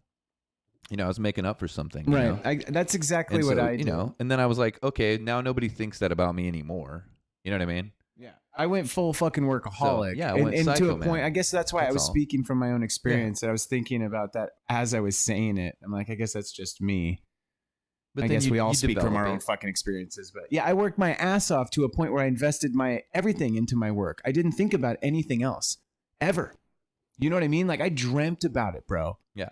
I woke up, went to work. Like, I don't know if you know what I do or have done. But No. I want to keep it legit on this stream, but I'm legal. It's just weird. I don't want people to know what I do because then they'll kind of try to steal my shit. They'll be following him to work and shit. I collect biological specimens for dissection. I've done it for 22 years. And I have like places I go to do that. Anyway, I did it to a point where like, you know, it grew into this thing where it consumed me, man. Where like, dude, I didn't even have sex. I remember at one point in time for like 4 months, I think. I don't know what was wrong with me. I didn't think It's a pretty about serious dry spell. Dude, I didn't think about anything Surprised your but head didn't explode. I remember this stretch of my life because it was this 4 month if I've done stretch where 4 months without sex since I was 16 years old. I'm I'm just saying. Sorry to interrupt. No problem. I love it. We are in the That's what it's all about. I've been married. I've been with my wife for 22 years. Right so on. it was kind of like, it was a stretch that I won't forget because I worked every day. And I didn't take, my wife was like, you need to take a fucking day off. I'm like, no, dude, it killed me, bro. The stress like aged me and it like became this thing I just never forgot. Like, I don't think I want this. Yeah. I don't know how much money is worth this. I'm like, if this is this stressful, what the fuck's it like to be a fucking attorney or something? Yeah. It's all about quality of life, isn't it? Well, You know it's a what I mean? balance. Like- It's a balance. You want to beat yourself up a little bit, push your limits, push yourself to your potential, and then like Right. go back to the fucking corner and fucking take a drink of water and chill, you know, Yeah, and then yeah. go back out and fucking fight another round. Yeah. Not go out and just fucking get annihilated and get No. KO'd and you're fucking Yeah. You got even. Yeah. Yeah. But what I've come to the conclusion of, Exactly. the way what I tell even the kids I work with all the time, I say like, I'm really not going to do anything if it's not fun. And they're like, well, that sounds like it's lazy. And I'm like, well, not really, because like I kind of figured out that like if I don't move around and shit, my back hurts, and if I don't like exercise, my gut just gets incredibly big, and if I don't like, you know what I mean, like Yeah. all the shit I want to do when I call like fun, all of it has to happen all the time, or else I don't get to be any of it. Yeah. And so like I don't think it's not fun. I've just accepted what it takes to do all the things. That's all. Yeah. And I can tell when I'm not accepting those things because they get out of whack a little bit. You mean all the know? parts of your job? No, just Don't you- everything you do. Like, Oh. and I mean like the post hoc fallacy concept that I really just like. Like I hear people say that the hindsight 2020 is perfect and shit, and I just get fucking crazy because I feel like everybody likes this idea of direction. And I just don't think you remembered how well that nap did your guitar playing. I think you're just like overlooking the pizza, the eating of the pizza, and how well that did for your singing, or just the nonsense you did and how that helped you somehow become what you are. And it's not just all these wonderful things that we like to like point out about our journey or whatever. It's Yeah. just the journey. A It's couple just, weeks ago, I learned no nitrous before band practice. no, it's just how much I had nitrous. no idea. What, you trip out on how much I have? No, I just no. huff the whole thing when I buy it. That's what I do. I buy one of those containers. And I just fucking huff the whole thing. I What's didn't really have any. I didn't know what to say about that because I didn't really know how much that is. But when you just said like, yeah, when I buy the case, I huff the case. Yeah. I was like, that was a little more than I usually thought was the fun part of it. But I've never done the whole case. I wouldn't say it's wrong. It's like though. that one time I was walking around the festival and somebody put down a 10 strip of acid. And you're thinking, I was already tripping on shrooms, so I sat it there, and the first thing that went to my mind was like, oh, it's going to absorb into my hand. You're already frying. yeah, it's over now. Yeah, I was like, it's going to absorb into my hand. What am I going to do? Yeah. Fuck it. I may as well eat it. You know what I mean? Oh, dude, that was a long night in the shitter. I think that was a shitter. Sure. I'm not sure. Yeah, sure. I had a There lot was of those. shit in it. And you were You know what I mean? Like, no, like those blue ones with the white lids on them, the Porta Johns, right? Sure. It was probably Space like, shuttles. Yeah, like 20 yards from the main stage where all the lights and the music were thumping. So the lights are just lighting up the side of this thing. Bam, bam, bam. And I'm sitting in there going, whoa, just breathe, That's actually man. not if it doesn't stink, that's not a bad spot. Well, yeah, dude, it was. Dude, don't even There get was me the started people about banging on the porta door potty that was stories. tripping me out. The problem with that is like when you're tripping, then you might start smelling a funk smell, and then you might be like, that kind of smells like that cheese I had. Dude, No, I was just wondering how. claustrophobic Like as it fuck. kind of Nasty. hit me a little bit like some Italian food. It's getting me like some cheese sauce. No. See, Roman. So like, like dead shows back in the day, Sure. the big ass balloons that we would Wait a minute, sell hold on. for like When he 5. says back in the day at 41 at dead shows, it's because he was there at like 13 or some shit. Right? Yeah, Okay, I did. Exactly. Yeah, I You know saw what I it dead mean? like Like- 17 times with Jerry. And I remember the first show we went to, we were handing nitrous No balloons out to experience. randos just walking by on the sidewalk. We were waiting to get in. And I asked my buddy, I'm like, how many are in those? And he would do 3 of those little cartridges in a balloon. We would just huff the whole fucking goddamn thing. Right, Most 3 at guys once, just have a sure. tank, bro. You'd buy those big ass balloons for $5. Right. That's probably like a half but of that. That was the 80s shit, though. That was the good shit. That was Now the it's high grade probably not. nitrous. It's probably maybe. It's before I started diluting. You know, I've told you that. people just keep getting softer. Coffee I woke shop. up. So it's funny. You told me that story. So I want to tell you this. I went to my first Grateful Dead show. I got out of we hitchhiked, got out of the bus, Volkswagen bus, Autzen Stadium, Eugene, and I'm like, dude, I'll be right back. I mean, I'm not even shitting you. I just threw my bags down. He's like, I'll set up the tent. I'm like, I'll be right fucking back. I took off, came back, just handful of acid. I had the Black Pyramid. I had this weird checkerboard shit. I had this weird Celtic white shit. I had all kinds of fucking fry. And I was like, dude, just take whatever you want. And he's like, dude, you've only been gone for like 20 minutes. I'm like, I know, this place is awesome. Yeah. That was a long weekend. Yeah, dude. Exactly. Like 3 days, 4 days later, you're like, how many days is it? It was now? 3 days. How did I get behind this van? I'm so glad that we have shade. And can I drink that beer? You know what I mean? Like whose is that? Is that mine? Or On that you know? porta Yeah, right. potty. That's why You're that asking porta potty- people if you can have it, and you brought it. Yeah. Like those kind of days. Yeah. Oh, dude. What's funny about dead shows back then, if you guys ever went to like at that show, like I'd buy like a quarter pound, and then you'd just walk between 2 cars and you'd look down and there'd be like guys this actually happened to me. Me and my buddy bought a quarter pound. We walked through 2 fucking buses to cut through to where we were, and there's a bunch of guys that just had tickets, and we're like, oh shit, are those Shoreline tickets? So we're trading weed for tickets, and I get Buckeye Lake, Ohio tickets, I get Shoreline tickets. I'm like, and my buddy's like, Ohio? He's like, dude, you're not gonna go to Ohio. Like, these are like worth money, dude. We walk around a corner and I trade those tickets for acid. Do you know what I mean? Like Yeah. within fucking 200 feet, it was like all these transactions going down of like buying and trading shit, America. tickets and acid and fucking weed. America. That was a Grateful Dead show. And then when it was over, yeah, you would like walk 10 more feet and like buy a beer from some dude and a grilled cheese from another guy. And then Yeah, people be walking, be like, shrooms, you know. It's like, what, you Everywhere. got some or you want some? You know what I mean? Like, I remember that. I remember that. Well, you got some. Yeah, I got some. No, You no, want some? no, no, I got some. no, no. What do you want? Swap out. Score. dude. Oh, I forgot all about that. Like, oh fuck, God Yeah. damn it. You're on I my was- feet, man. I was in Australia. I was in Sydney, and we were fucking. We found a pipe, like a store that had this pipe in the window, and I was like, "Holy shit, guys! Look, a glass pipe!" And we'd already gotten some chronic, like pretty good chronic there, for traveling weed, of course. Anyways, so we go. It's all so I bought relative when this- you're traveling. Yeah, You know not what I much mean? weed's good when you're from here. So, So anyways, we got this pipe. So there's 5 or 6 of us standing outside. We're smoking this bowl, and this guy walks by. Just a random dude walked down the street, and I'm hitting it, and I look at him, and I go, "You want to hit, dude?" And he looked at it, and like he goes, "I don't smoke crack." You know? I don't smoke crack. Yeah. I go, fucking, like, anyways, and I'm like, "Oh no, this is weed, dude." Like, and he's like, "Why are you smoking a pipe?" Anyways, really hammered him hard, like not realizing that. I Like, don't smoke crack. like, excuse me, but this is just weed. And then I we're from the West Coast, right? Whether it's you're from Portland and I'm from around here and you're from Alaska, one way or the other, right? We're west side people. Yeah. And if you know what I mean, like I believe we have different types of tolerances here that I've noticed from people that I've known throughout the years, that it's just a little different because like I've when I meet people, you know, I do like, you know, maybe smoke a little more than they could handle typically, and like I put people down, like they just like am I gonna take a nap? Like, well, we were just hanging out, dude. Like, are you all right? And anyways, but then especially the ones that come from like Texas, like my buddy Lennon, that's from when he came from Texas, like he made it like 15 minutes. We're like all bullshit, and he's just like, you know, check it out. He drinks. He drinks though, doesn't he? no, I See, mean that's this was, the downfall right there. well, That's no, a I mean couple. this was like noon. Right. Well, This that's was just like the this was time just I like still had no, woke no. up. Well, I'm not saying you can't drink it, dude. Wasn't out of bed. No, I'm not right? saying that it doesn't work when you try to tip it in. I was But gonna just say mean- like even if I have 2 or 3 beers like at practice, I think it's a little different. No, I really think so. Like, actually, the cruise ship company that I worked for, well, it wasn't a cruise ship company; it was a general contractor Called that Booty contracted Cruises. through cruise Booty ships, right? So we worked on all the different cruise ship companies.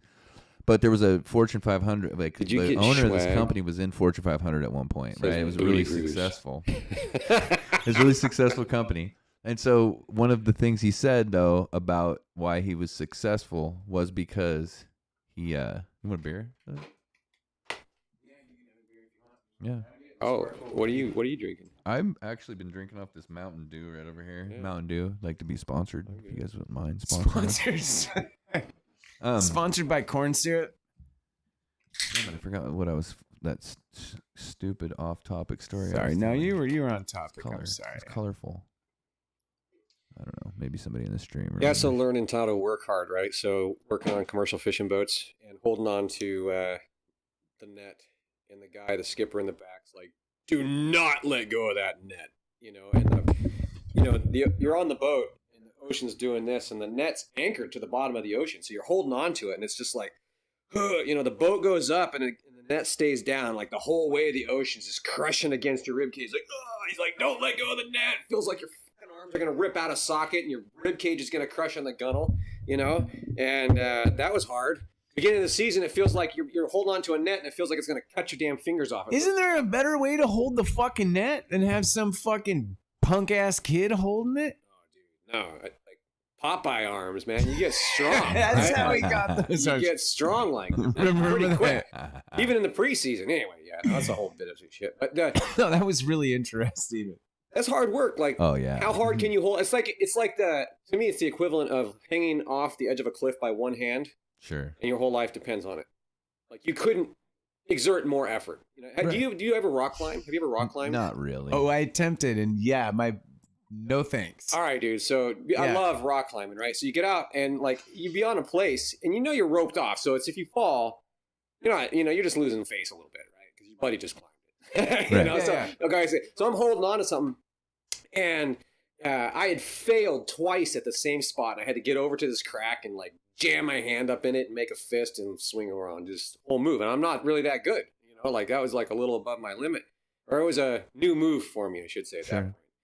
And I watched the other guys. I can do that. Right? So, but I'd be up there. The second time I was holding on that rock, dude, I had already fallen once, and I felt like a damn dude. What a fool, man! I'm a pussy up here again, holding the damn rock. You know what I mean? There's like this weird, awkward kind of a hugging the boulder, right? Like I'm humping this boulder 60 foot up in the air, trying not to fall off. Not me. And Not me. I mean, the second time, I literally felt myself in slow motion slipping off that rock, dude, and just trying to like suction cut my hand, like Yeah. hard work didn't matter.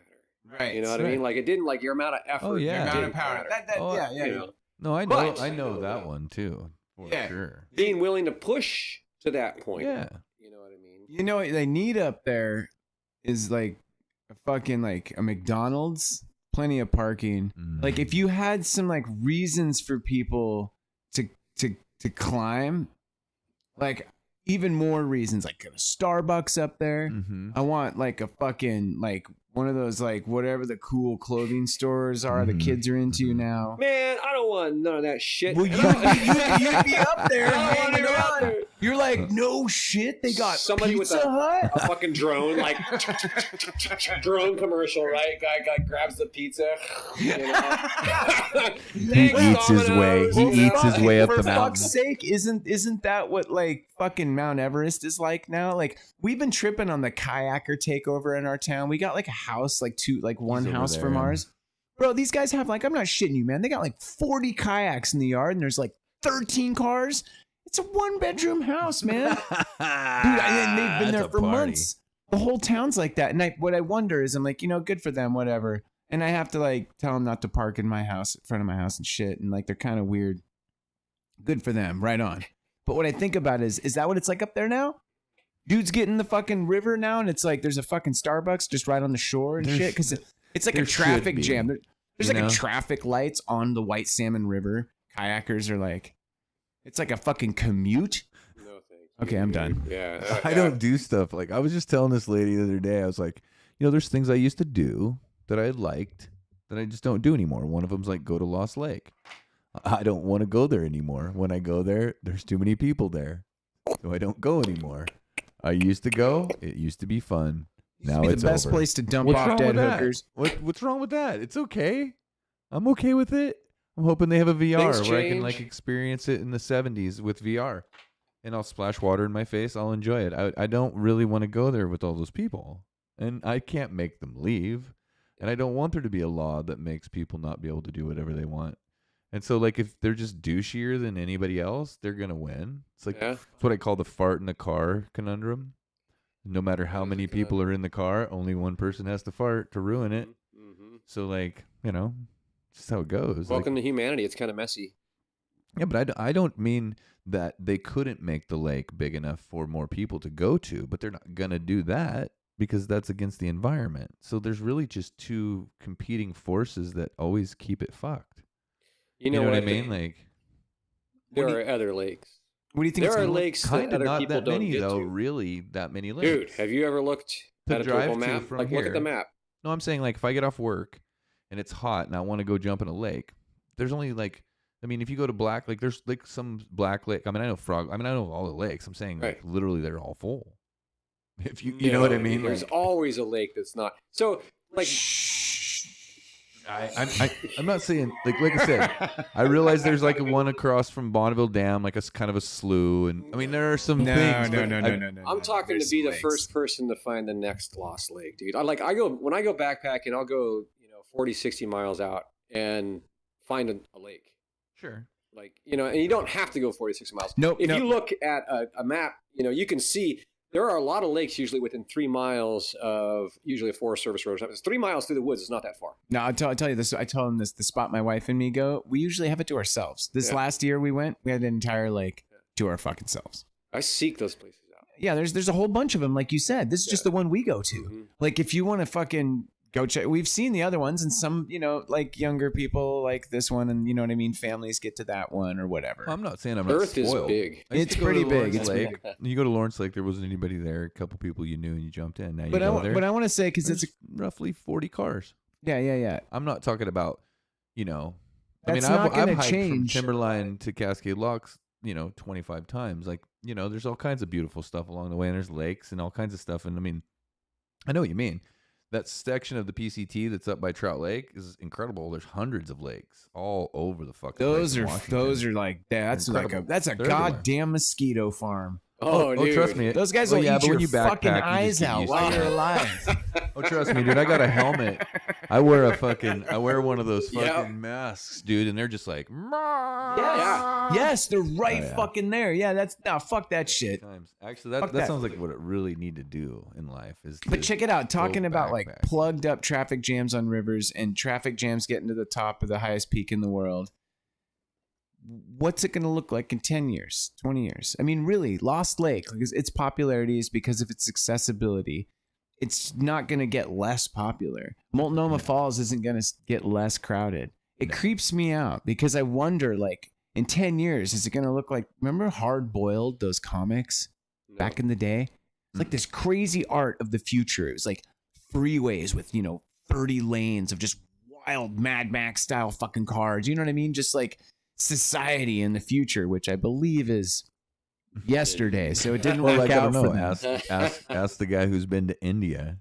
Right, That'd right, be like right. no zoning laws, So and not really any FDA. So like the really the homeless camps on 205, like you're gonna leave Portland and it's just gonna be like Chevy Chase driving through that neighborhood in Vacation where they steal his rims and shit, but it's on the freeway. Do you know what I mean? Like roll them up, that ain't gonna do nothing, dude. You're gonna have to have Roadsters pulling up alongside you, Yes! boxing you in. That's it. You know what I mean? Dude, seriously, I didn't even think of that, but yes, you're totally right.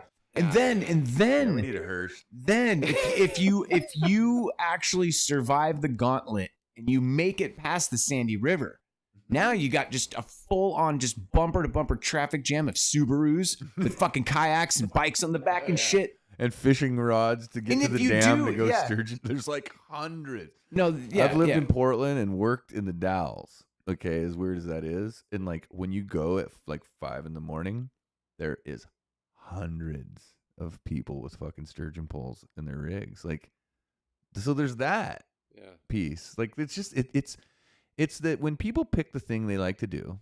Okay, my things I picked was basketball. I like basketball and I like music. And neither one of those things really they don't really have anything to do with anyone else in a way. Like basketball doesn't really take up anything. You just shoot baskets and it goes away. Well, what do you mean it doesn't have to do with anything but anybody else? Because it's just a ball and a basket, and you just play basketball with someone and nothing really happens. Is what I'm saying. Like, There's no consequences that matter. Yeah, less You would just be. lose I or don't need a win. river. I don't need to drive anywhere. I don't need a fucking car with a rack or none of that shit. I Right. don't need gear. Okay, I don't need a okay. size of gear. I don't need none of it. It's just a fucking. You know Simple. what I mean? Yeah. The simpler thing could be like wrestling. You know what I mean? Right. Yeah. Right? Okay. So Wrestling. I is just fun. did that. And then, you know what I mean? Sorry. And it's just stupid. And so now, like, all these fucking, 20, 30 fucking years later, and then you can still just do that. And kind of like, I kind of thought, I probably am never going to be, rich enough to get all that cool shit. And, like, I was right. I'm glad I never As did a it. man thinketh, so Well, like, I looked at is one of those he. lines at a snowboard at Meadows. Have you ever seen the fucking line at Meadows? I didn't think I was going to be rich.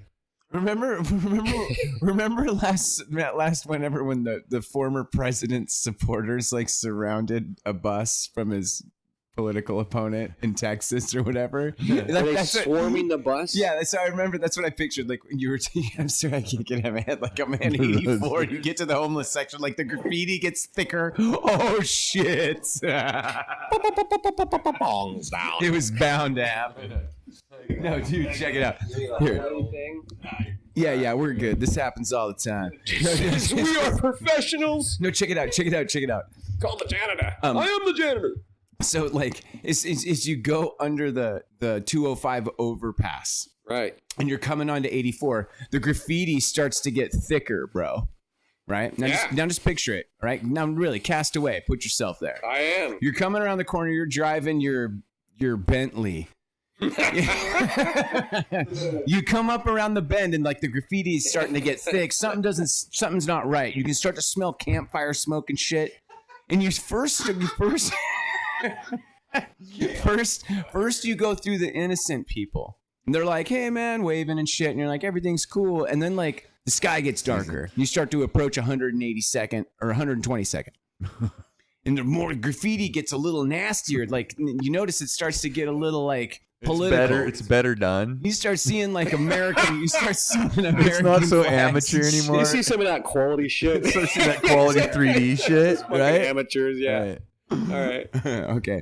So then you get past the fucking artistic guys, and then you start seeing like a lot of political fucking shit, a lot of political paraphernalia, and there's something doesn't sit right. And then boom, you got two trucks on both sides of you, like you said. They're like trying to take your shit. And you notice they're sporting a lot of political paraphernalia too, representing the former president. But I then, thought you were going to say they had Bernie bumper stickers. Say, hold on, wait. $15 an hour. You didn't earn those hubs. You didn't earn it. you don't encounter the burn dogs until you get past the Sandy River. Okay. But then I just picture like The the crowd. the trucks with the flags and like there's like a dude jumps on the circle you. back of my car and like somehow gets my hatchback open like he's like a fucking superhuman. Fucking just They got like just- fucking. You're driving just and lost- that's you're accurate. looking at the art on the side of the like bridges, and you're fucking looking at the art at the same moment. Like they're like in a big 4-wheel drive, like able to somehow circle you with those flags, like while you're still driving. Oh, dude, I was envisioning them like slowing, with a rope, dude, lunging off the overpass just as you're coming this way. They lunge this way, Oh, yeah. right? And it swings down, dude. The velocity, the acceleration, and you let go of the fucking rope. Blink, right on their hood, dude. Like right on their windshield. Like, look it up. Like, Yeah. stop the car. Oh, right when you drive like under the 205 interchange, and there's just people hanging from the under. Oh, sorry. no, some dude like gets on your car and like rips your gas thing open and he's siphoning gas while you're driving. They pull up next to you. Fucking look at his eyes and those fucking Dude. seriously bright red, just fucking all the way through. Okay. So this I'm getting In better this future at this. utopia. Exactly. So I mean that's Are what we I'm at talking Lloyd about. Center yet? So and then Mount Everest. I mean, like when the Democrats get their way in Portland. Mount Everest is just gonna have a gondola that just goes over all the dead bodies. You know what I mean? So now people can have Starbucks and sip their Starbucks at the top of fucking Mount Everest. And Yeah. see what we've done And wrong. then the fucking It's White Salmon therapeutic. River, like I said, there's going to be like cops in kayaks. It's going to be like a commute. There's going to be traffic lights. There's going to be like Moms in kayaks with little signs that say, please watch out for children. Yeah. You know what I mean? Yeah. Speed Kids bumps. floating by like little rubber Speed duckies, bumps going in down the them, thing. They're all in the tied river. together. No, Yeah. speed the bumps. mountain bike trails too. It's the same thing. Like it's just going to be like there's going to be a McDonald's on Syncline and all Oh, that no. shit. I mean, okay, so I'm sorry. I'm going to be done here. It's hard to hold on, level the hold playing on, field no. when you're talking about like Mount But Everest. see, once the mountain bikers get really locked in and they're like actually like tire to tire, just in a big stream like a train that just goes down on one Yeah. side, up the other. Eventually, a guy is gonna drive like an futuristic electric. Follow me, Harley Davidson with like dually rear tires somehow, and he's just gonna drive right through the middle of them all, and it's gonna end mountain biking. It's going to be I'm just silent. It's going to be saying, EV. It's gonna and be he's so gonna be, silent, yeah, and it's gonna be like 110 miles an hour up a dirt hill. It's just gonna be silent. Dude, he's going to be, yeah. It's like the electric vehicles. The amount of people that are gonna die from getting hit by an electric vehicle that did not even know they died. Like it's gonna be one of the best ways to die. It's gonna come up into the top 10. You're not just saying just electric vehicle. You're actually talking about self-driving cars. just silent. No, actually, I kind of like self-driving. I'm talking silent. Oh, the silent. Okay. Just silence. And like when there's no sound anymore, you're gonna wish that fucking redneck with his broken muffler was just coming up the road and you knew he was coming. You know what I mean? Like a redneck or the douchebag Yeah. who like paid money to have somebody make his muffler sound broken. well, and once we don't once we don't smell, I think once we don't breathe in so much Little exhaust screwdriver. fumes, we're gonna It's start like to that. like be more aware of what's going on around us, and that'll be crushing as well. So I really think we kind of need that carbon monoxide to keep things real. Otherwise, It's an interesting theory. too much clarity. Too much clarity is a scary thing. I'm actually think not that- kidding about. I actually do think it's going to look like that on 205. I think it might. I Not haven't the been there for a Mad while. Max thing, but it is going to be a wasteland. Are you familiar with what I'm talking about? Yeah, I am actually. Yeah, I just was down there a couple weekends ago. Okay. So I drive for kind of shocked. for a living. I've driven over 1 million miles, and all the miles I've done are Washington and Oregon. And I know I still do it. And I know every inch of this place, and it's like that everywhere. It's like this in Albany. It's like this in Salem. It's like this in Eugene. It's like this in Roseburg. It's like this all up and down I-5 all the way up to Seattle. Yeah. So, So there does seem to be. I mean, dare I, circle back to the concept of patterns. right? So life is a system of patterns. The cosmos is a system of patterns. Fractals, the golden ratio, everything being a reflection of a reflection, and vibrational frequency animating that. And to the degree that we're just talking about people slumming it on the side of a freeway, It's a little more complex than that, though. it's a little more complex than that, right? So I would say it's a lot more complex than that. And when I was in India, there was a guy that was living underneath a like tattered piece of plastic that was draped from a tree over a sidewalk, like a fence on the sidewalk to keep people from walking out into the street. It was like an 8-lane road and a big intersection with traffic that was just horrendous, and everything was dirty and filthy, and there was about 500 more people like him on down the road. He was living underneath this tarp, and he had his pregnant wife, her sister, and her mother with him. And he was panhandling, and that's how he was trying to make money. And of course, the pregnant woman was sitting out there with her hand out and all that, right? So I'm thinking, and I had just come back. I had talked to this guy. I had built a relationship with him. I bought some beer. We sat and drank. We did some shit anyway. But this guy. So I come back from this trip out by the coast, and I see all this jungle and all this village life, and I think, I can't wait to get back. I got to ask for this guy, Rocky. I call him Rocky. Now, why here, dude? Like, why are you living here? The worst possible place to have a pregnant woman. I can't even imagine a worse place, Mm-hmm.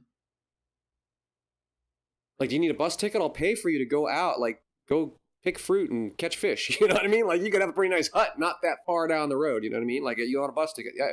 I could not comprehend why. So I asked him, well, my wife's mom thinks we need to be close to the hospital. So if there's complications in childbirth, then, we can go to the hospital. Just as straight as could be. Like, that was his answer. And, okay. Like, I'm not going to argue with that. You know what I mean? Like, he was so matter of fact and like certain, like that was the best place for him to be. Oh, yeah. There was no changing that. Another example was I was walking across this bridge that was going across the canal, and there was just shanties all down the canal, and that all the sewage just runs down the canal, and people, they wash their clothes and their dishes in the canal, the whole bit. I mean, the water's moving, but it's not real fast. And This is what I was going to say, and I was waiting. It smells so utterly foul, and not just sewage, but obviously, yeah, so utterly foul. It's like it's almost make you gag, right? So. Not that I was able to keep it down. Anyway, I'm walking across this bridge, and I see a guy, and he's out back. He's like beating his rug with a muddy stick. And he sees me, and he smiles. He waves. And I wave back at him, And he gives me the camera signal. Like, take my picture. And he stands proudly by the back of his shanty on the edge of this shit slough, right? And I take his picture, and he's proud. This is his home. Right? He's not living on the street underneath a tarp, right?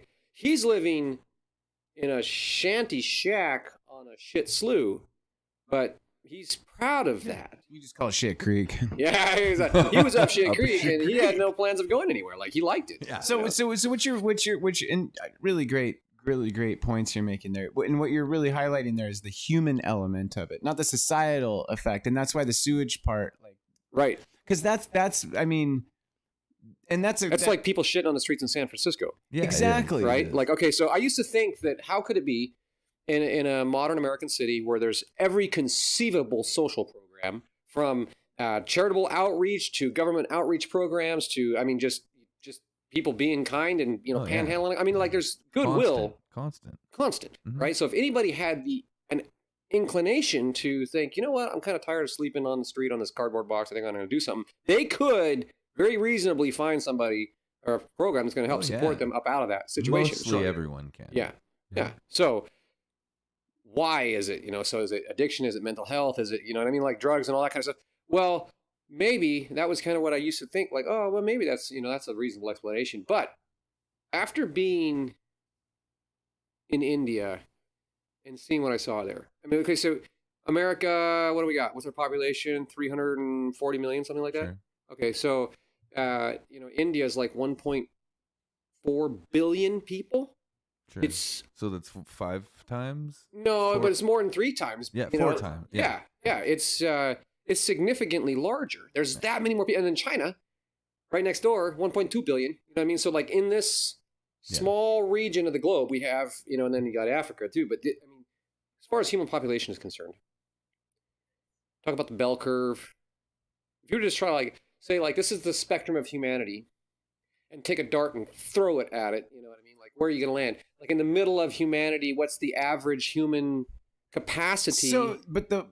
Sorry. Okay, I'm almost to the end of this thought, and I really would like to know what you think. I used to think that it was something other than straight up capacity. Some people don't qualify to be in the military. They literally don't have a high enough IQ, right? It's the same for a lot of things. There's a spectrum of intelligence. There's a spectrum of capacity that comes with that. The ability to manipulate and improve your environment. Yeah. Okay. Mm-hmm. So what I witnessed and exploit and or exploit, right? Yeah. Yeah. I mean, that's literally why I teach skills. Yeah. Right. Yeah. So I think that is, if you were to look at the spectrum of humanity, the people that are living on the street, kind of on the fringe component of what we call modern society, are probably closer to the middle of the spectrum than to the low end of the spectrum. Yeah. In what, intellect? In capacity. Yeah. I completely agree. Yeah. And because they're surviving in a crazy environment, and that takes a lot of fucking thought. It takes a lot of planning and community resource and Yeah, and that's well, okay, I gotta slow down. I'll get mad. I'm not gonna get mad. Not at you. It's when I start thinking about something else.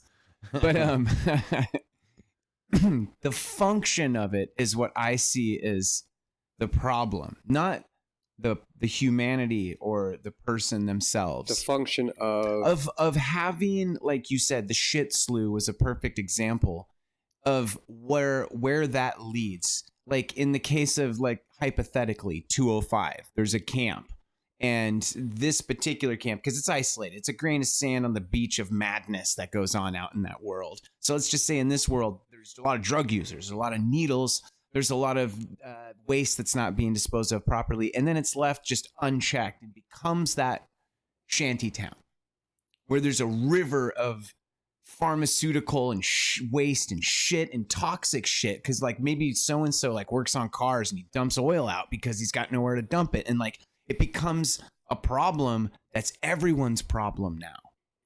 You know what I mean? It's like the neighbor's problem. It's like, I'd love to work with you, but dude, you're dumping your toxic waste in my yard, and they're like, I don't care, I'm on drugs. That's when it gets complicated. It does. That's where it's like. That's where it's hard. It's hard to be empathetic. Without empathy, you don't have a democracy, right? Because you have to care about your neighbor to have a functioning democracy where we kind of take care of one another. So let's dig into and kind of follow the word, everyone. So everyone's responsible. If somebody was to, have that all going on in a camp over by the 205, okay. And I'm on my little 20-acre patch of heaven out in the sticks. I don't know about that.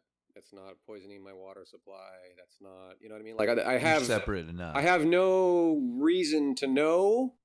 I mean, whether it is or isn't, I probably wouldn't ever know. I mean, there is probably stuff like that's happening all the time that we don't know, but ultimately, I don't know. And so I use that just as a silly example to put into context.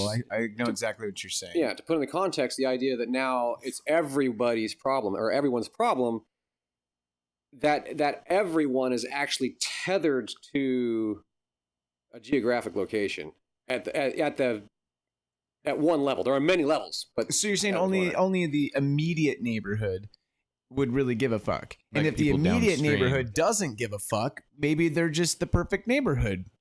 Right. Yeah, because anybody that didn't like the smell of the toxic waste or the thought of it getting in the drinking water side, they're going to go ahead and move a couple of miles further. Boom. You know what I mean? Like there's that. That's a really great of point. Yeah. And it's like I said when we first started this, people get what they want. Yeah. That's what I meant by that. Like you see what people's values are, like by the cars they drive, by the clothes they wear, by how well they take care of themselves or their neighborhood. So when you drive by that, you're like, oh, that's how they do things there. Yeah, it's interesting. Yeah. I mean, I don't know if have you spent any time like in the sticks? I mean, there are places like this. I'm guessing everywhere, but like I'm thinking about like in the mountains of North Carolina. Sure. Like where people are. I mean, they live up in the holler, and by that they mean it's not far removed from me living up in a plywood shack. You know what I mean? That's not that long ago. There was a higher percentage of the population that experienced that lifestyle, but even in today, right now there are people that are still living in that lifestyle, and they were born into that lifestyle that don't know any different yet. They haven't actually come of age to realize and have the awareness that there's some other lifestyle available to them. Right? Well, I mean, like, and I lived just like that dude. Well, I lived. He did know. I built a fucking little shed thing in my brother's backyard, and we didn't have any power or anything. Me and my girlfriend lived in there for a couple of years, and we just happened to move, but I didn't notice it all. Yeah, like I mean, there's a lot of that we kind of miss. Fuck, man, it's weird. I mean, some of it's pieces back to what we said when we can prove that you can do things. That I was just irritated that I didn't want to pay rent. That's all. So just kind of like the same, super baby version of what you've done. Well, you like actually do a real thing, but I just did something outside of my brother's on his property, and then just was able to use the bathroom. But the thing is like I did never put power in it. I mean, I just did. There's a lot of things I just never did because I just never gave a fuck. I put a propane heater in there, and it had a badass fucking view. I mean, like it's just like, what do you need? I don't know. The bed's dry, like the roof works. Like fuck, I just dropped off, and like. That's kind of like why, one of the reasons why why I've always been really consistent about always wanting to be in a band and always like this stream or any of it. That's just where I think of like climbing along. But when it comes to like where you sleep or where it's like so fucking easy. That's why I think like it's really actually need to be happy. It's so fucking easy. I tell people, dude, I could live underneath a tree, wear a fig leaf, and chew on fucking bark. Dude, I don't take that much to be happy. Well, just think some of these people used to piss people off. My family too, like my mom. Like, what the fuck? Why don't you care about anything? I'm like, because it doesn't fucking matter. You know why it doesn't matter? Because of this acid I took called Celtic. That was on my hand. I'm totally serious. I have seen the light. Well, pretty much, yeah. I mean, I walked out of that show a different person. Like, nothing means shit. Right. What the fuck? That would be something we all do share in common. Is that system where you're like, wait a minute, these don't. Well, it's a combination. Hallucinogenics and traveling around the world. Yeah. That combination brought me back to the fact that I mean, when I moved back from South America, I was there for 7 months. I came back and I was fucking depressed from listening to people bitch. I never knew how much people bitched. Like, that's all life is in America.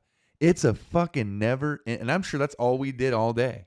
This whole podcast is nothing but bitching. If I go back in time and I went there and I came back and listened to this, I don't know what the fuck is wrong with us. The guy at the pot That's all store, we do is bitch. The guy at the pot store is like, what are you doing after this? I'm like, doing a podcast at the underground. He's like, oh yeah, I do a podcast. What is it? I'm like, I don't know. We'll probably just bitch for a couple hours. But it's weird. We're like analytical. We're so full. We're so full and dry and no bugs and I mean, we're so full. Yeah. Like we have this luxury. So I want to take advantage of it. Like, I don't understand. Like, I don't, you know what I mean? Like, I don't want 9 rental houses. How do you define divine expression? Well, I don't know. Divine's like a kind of an odd word. Like, it seems, I don't know what it means exactly to everybody. So when I speak about it with that tied to it, I don't know what it means to somebody else. You could describe it in any way that it makes sense to you. But I mean, so again, like, you could use a different word if you chose. But the idea, I could convey to you the idea more clearly if those words are not sufficient. Well, it's just I mean, I guess it's nothing wrong with the words because I like the fact that you're just trying to be like, economic. And instead of like, I tend to get a little bit. I know what you mean, and you know what I mean, what that means, but words. You know what I mean? No, it gets dense, right? But like, I mean, I try to. I don't know. I try to say things as simple as possible, but sometimes doing that is. I guess my closest answer I used the wrong word. My closest answer is to literally be in the moment all the time. Like, if you can pull that off every single split second of your existence, you will acknowledge the patterns that need to be acknowledged in your subconscious psyche, and as well absorb the stuff in your frontal lobe, and you will be able to make it and be as happy as you can possibly be if you can do that. So perpetual. It's not perfect perpetual presence. It's not that you can't be really happy with a really good memory of the past and a really good future and everything like that. But I'm saying like you're not going to have it better. Yeah. Necessarily. Okay, so that's really fascinating because I do think that I ask a lot of people like, what do you think? How would you describe divine expression? Because what does that mean exactly? And it could be that like the art of creativity is divine expression. So sure. Like, make music, it's divine expression. Or when a flower blooms, that's divine expression. Or maybe when galaxies collide or a star explodes, maybe that's divine expression. Sure. Or what, right? Like how? Well, I guess, right. I think about divine expression in the sense of it's this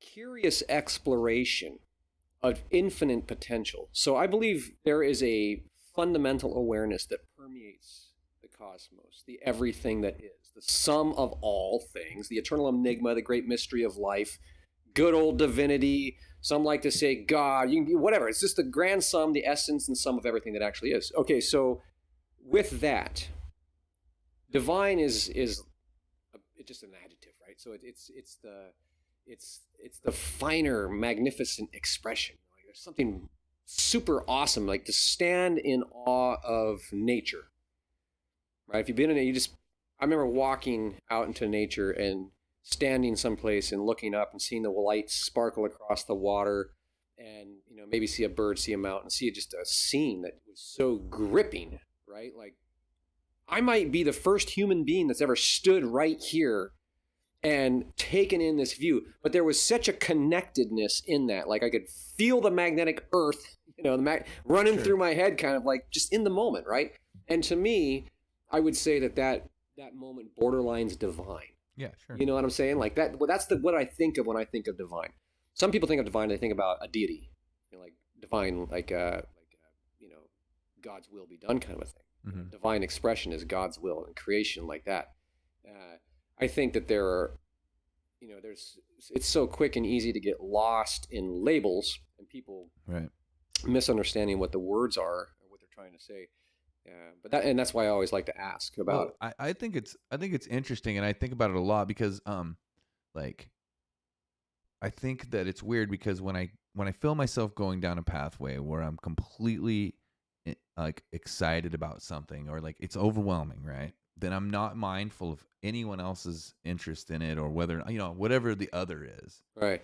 That I find this being like a selfish feeling. So it's never been connected for me necessarily for nature or whatever, because I'm going to always have this little voice in my head that's like, yeah, but that's just like, two plates pushing together or something like that, right? Right. But I actually feel it when I'm like fucking crushing someone at basketball or something, right? Because I'm actually lost doing it, right? So like if I actually can like just like, is he going to make another fucking three? Like, oh my God, another one, you know what I mean? Like, and if I could just keep tapping into that and like, it actually has to be in a way, somewhat kind of what I perceive as a little bit negative in a weird way, like where it's not negative, but it's pushing one way completely. It's not balanced, So I like it in the moment, but it's not a balanced situation, and I have to probably apologize or make sure that I've like made some kind of amends in that situation in order for me to actually feel good about it. I'm like pushing out something, and I need to refuel. You know what I mean? Interesting. And I don't think I can think of anything else that's not a certain amount of balance that ends up kind of distracting me from the enjoyment of it. Mm-hmm. I guess. I have no fucking idea what the fuck you're talking about. Yeah. I like that. We're talking about the curious exploration of infinite potential. I wish I had you in my headphones. Oh, you will later shit. when you watch the vlog. I wish we had. You don't have him in your headphones? No. Nobody does. Yeah. You do? No. No, he just imagined. Yeah, you're right. It. I'm getting so used to it. Yeah, right? right. I mean, I can hear him. No, So, like, I'm just saying. Like I can what hear I'm every saying fucking syllable, like in your shit. Like it's just easier to focus. I guess I'm kind of under the influence. I've just done so many things. I've had so many opportunities. Like I've been in a gym before where everybody was nice to me. I scored infinite amount of. I did all these cool things in the gym. Everything happened, and I was just a complete prick. And I fucking left the gym and fucking literally went home and thought, like, God, nobody even wants me to play anymore. Like, why can't I just be nice? Best just what I quit mean? the Like, gym. and then I'd go back like the next week, and everyone's nice. And I'd be like, damn, I know I was a complete prick. Like, not in a good way. I mean, really, like, fucking just kind of just a child, you know? Well, And then, like, fucking literally just being taken have over you by it, thought trying to about beat why that everybody is? all the time. Well, this is, again, this is 20 years ago, but still. yeah, I know. What I'm just dude. saying is like over and over again, constantly falling back into that, like what you're saying, like looking for, like, where do I get to feel great here, right? Yeah. And like it was never without somebody else paying, and like so it took me really a long time before like everyone can win. You know what I mean? Like, Do you have? I want to do things where everybody has fun. Do you have a selection of experiences that you would say are spiritual experiences? Not really. Not really anything that I couldn't have explained later on. As just a random misunderstanding, bias of some kind, or some kind of trigger or something that's in me that was creating that. Because I just looked at it like, what if this was somebody else in this situation, would have they perceived it that way? And I probably would guess no. And then probably 20 or even 10 years ago, maybe, I'm going to say real solid, I really tried to bring out anything that could get me. And I found nothing. Like, walk in the dark as much as you can and really see, can you even feel anything about anyone? Like, I've sat in this building before in the pitch dark before, just sat and just try to awaken something. It's just cheesy in the end. Well, did you ever have success in the way? And I just don't. When I hear something, I go, "Oh, did I hear that?" And then I go, "Yeah, it's just a door." Have you ever got to the point where you can feel what you hear before you hear it? So playing bass, You know what I'm saying when I say hear that? things when I'm playing that I'm not doing, Yeah. that he's not doing, Okay. that no one's doing, and I it's happening. Like, I can hear it. It's in the music. Like, I could point it out, you know. Okay. Yeah. And I don't know I don't know where it's coming from or anything.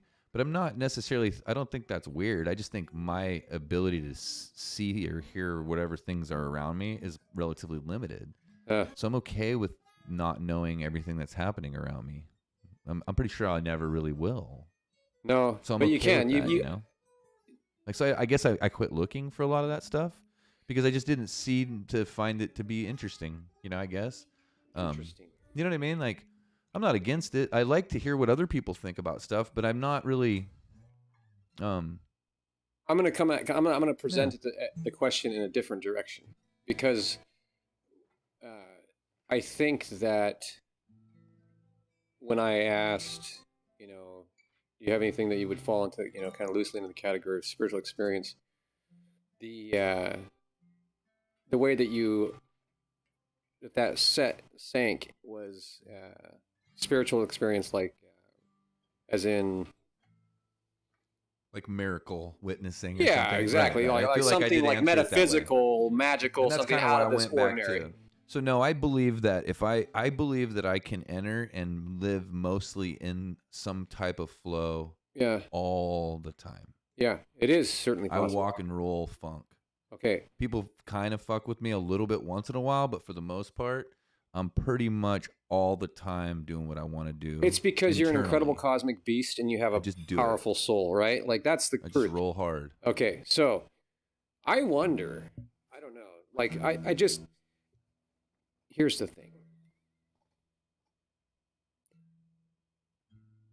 When I say the word spiritual or spiritual experience or spirituality, I do not mean New Age spirituality. Sure.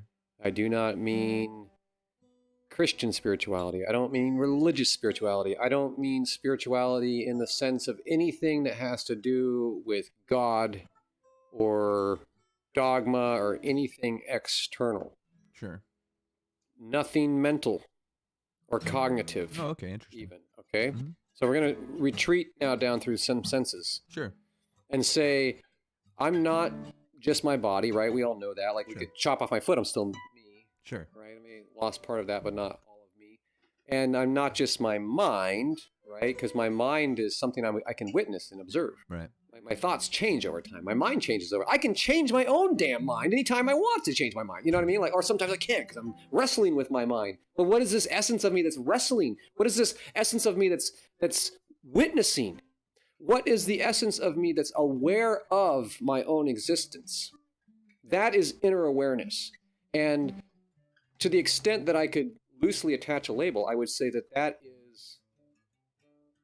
inner awareness is the spirit within. And I would say that inner awareness, that inner witness, the spirit within is the root of the word spiritual and spirituality when I use it. I'm talking about that inner awareness, that animating, pure energetic awareness that some would call the soul or the self-identity, the self, the Atman, you know, right? Like, I mean, you can go through like and look at it, but that part of us is, as far as I can tell, and it's a fully existential, we could say inexplicable, but it is it is explicable. I mean, we can explain it, but you know, the idea is that it's so much a part of life.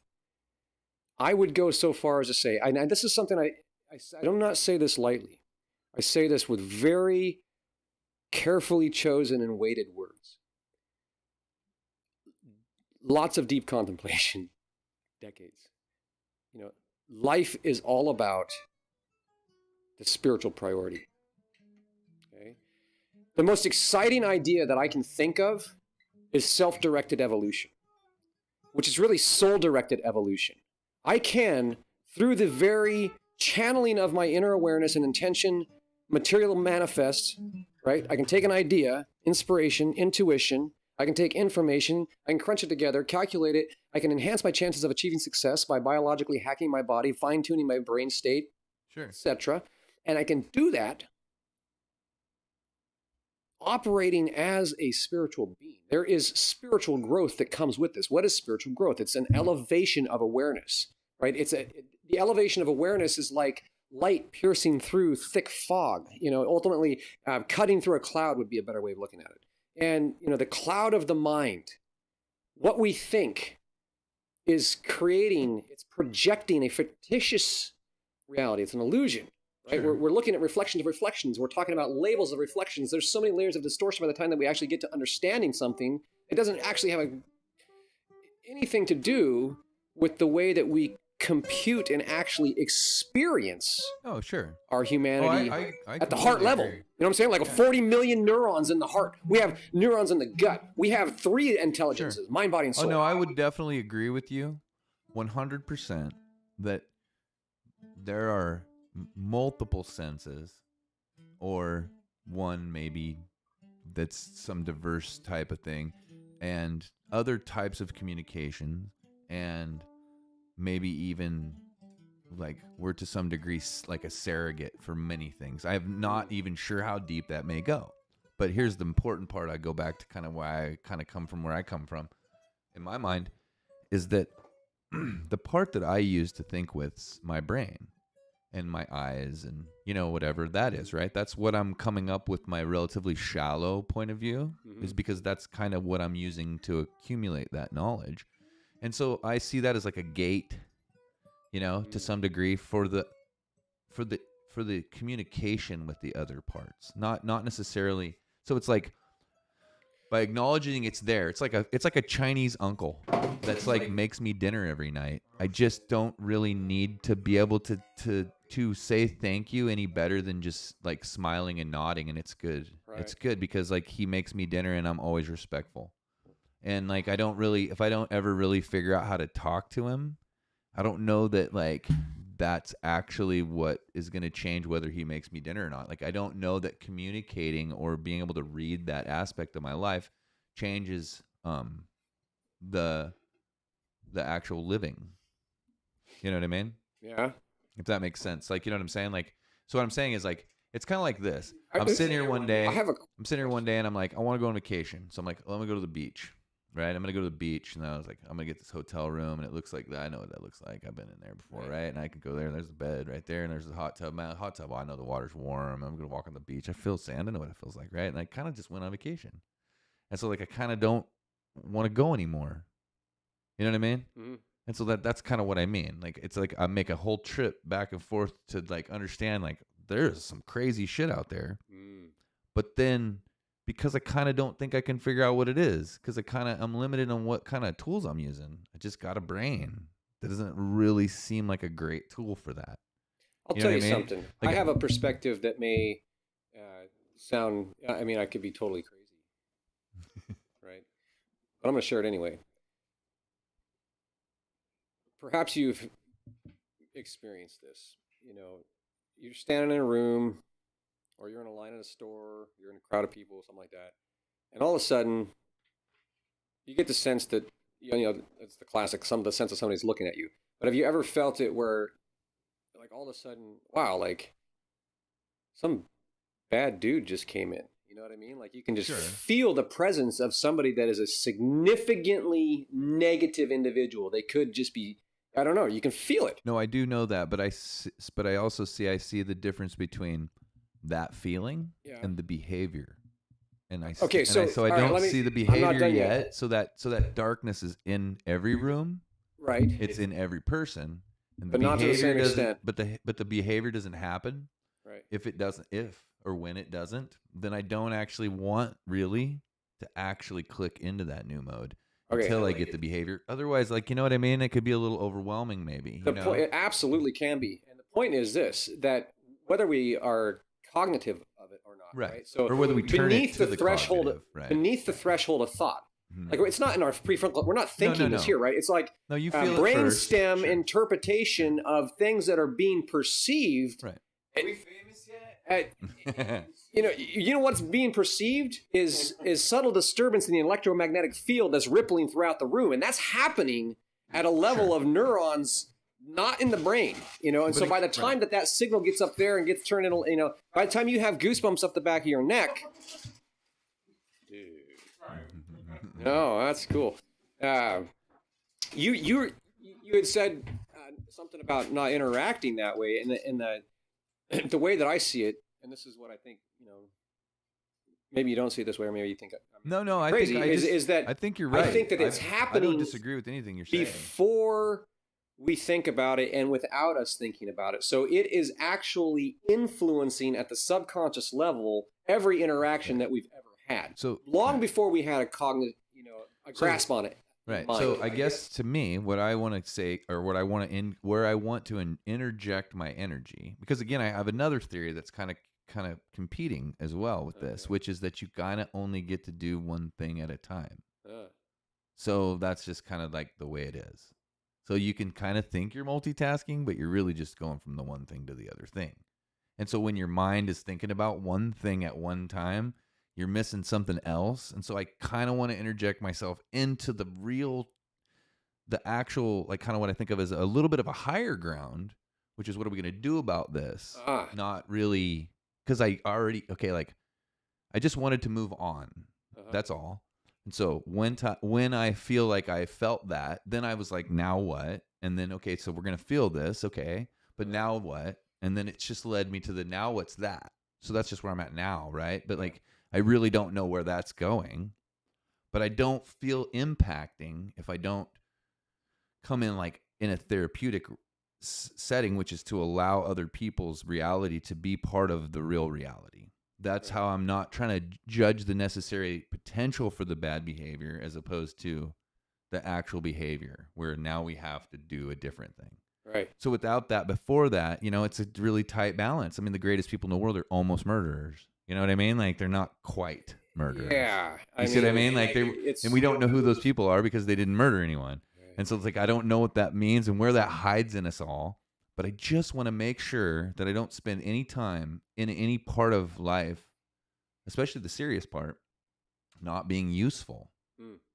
You know what I mean? Like, so that's where I come in. I kind of like found a position, at least professionally, in a way that I can be myself and feel super useful with that energy. Yeah. Right. So like I just wanted to make sure I was actually doing something specific, like cog in the wheel kind of thing. You know what I mean? I didn't want to deal with this part of the world unless I was a cog in the wheel. You know what I mean? Like because I have to taste it, I got to feel. I mean, I got to work with it, or So else I can't. You know what I mean? Like when you're playing music,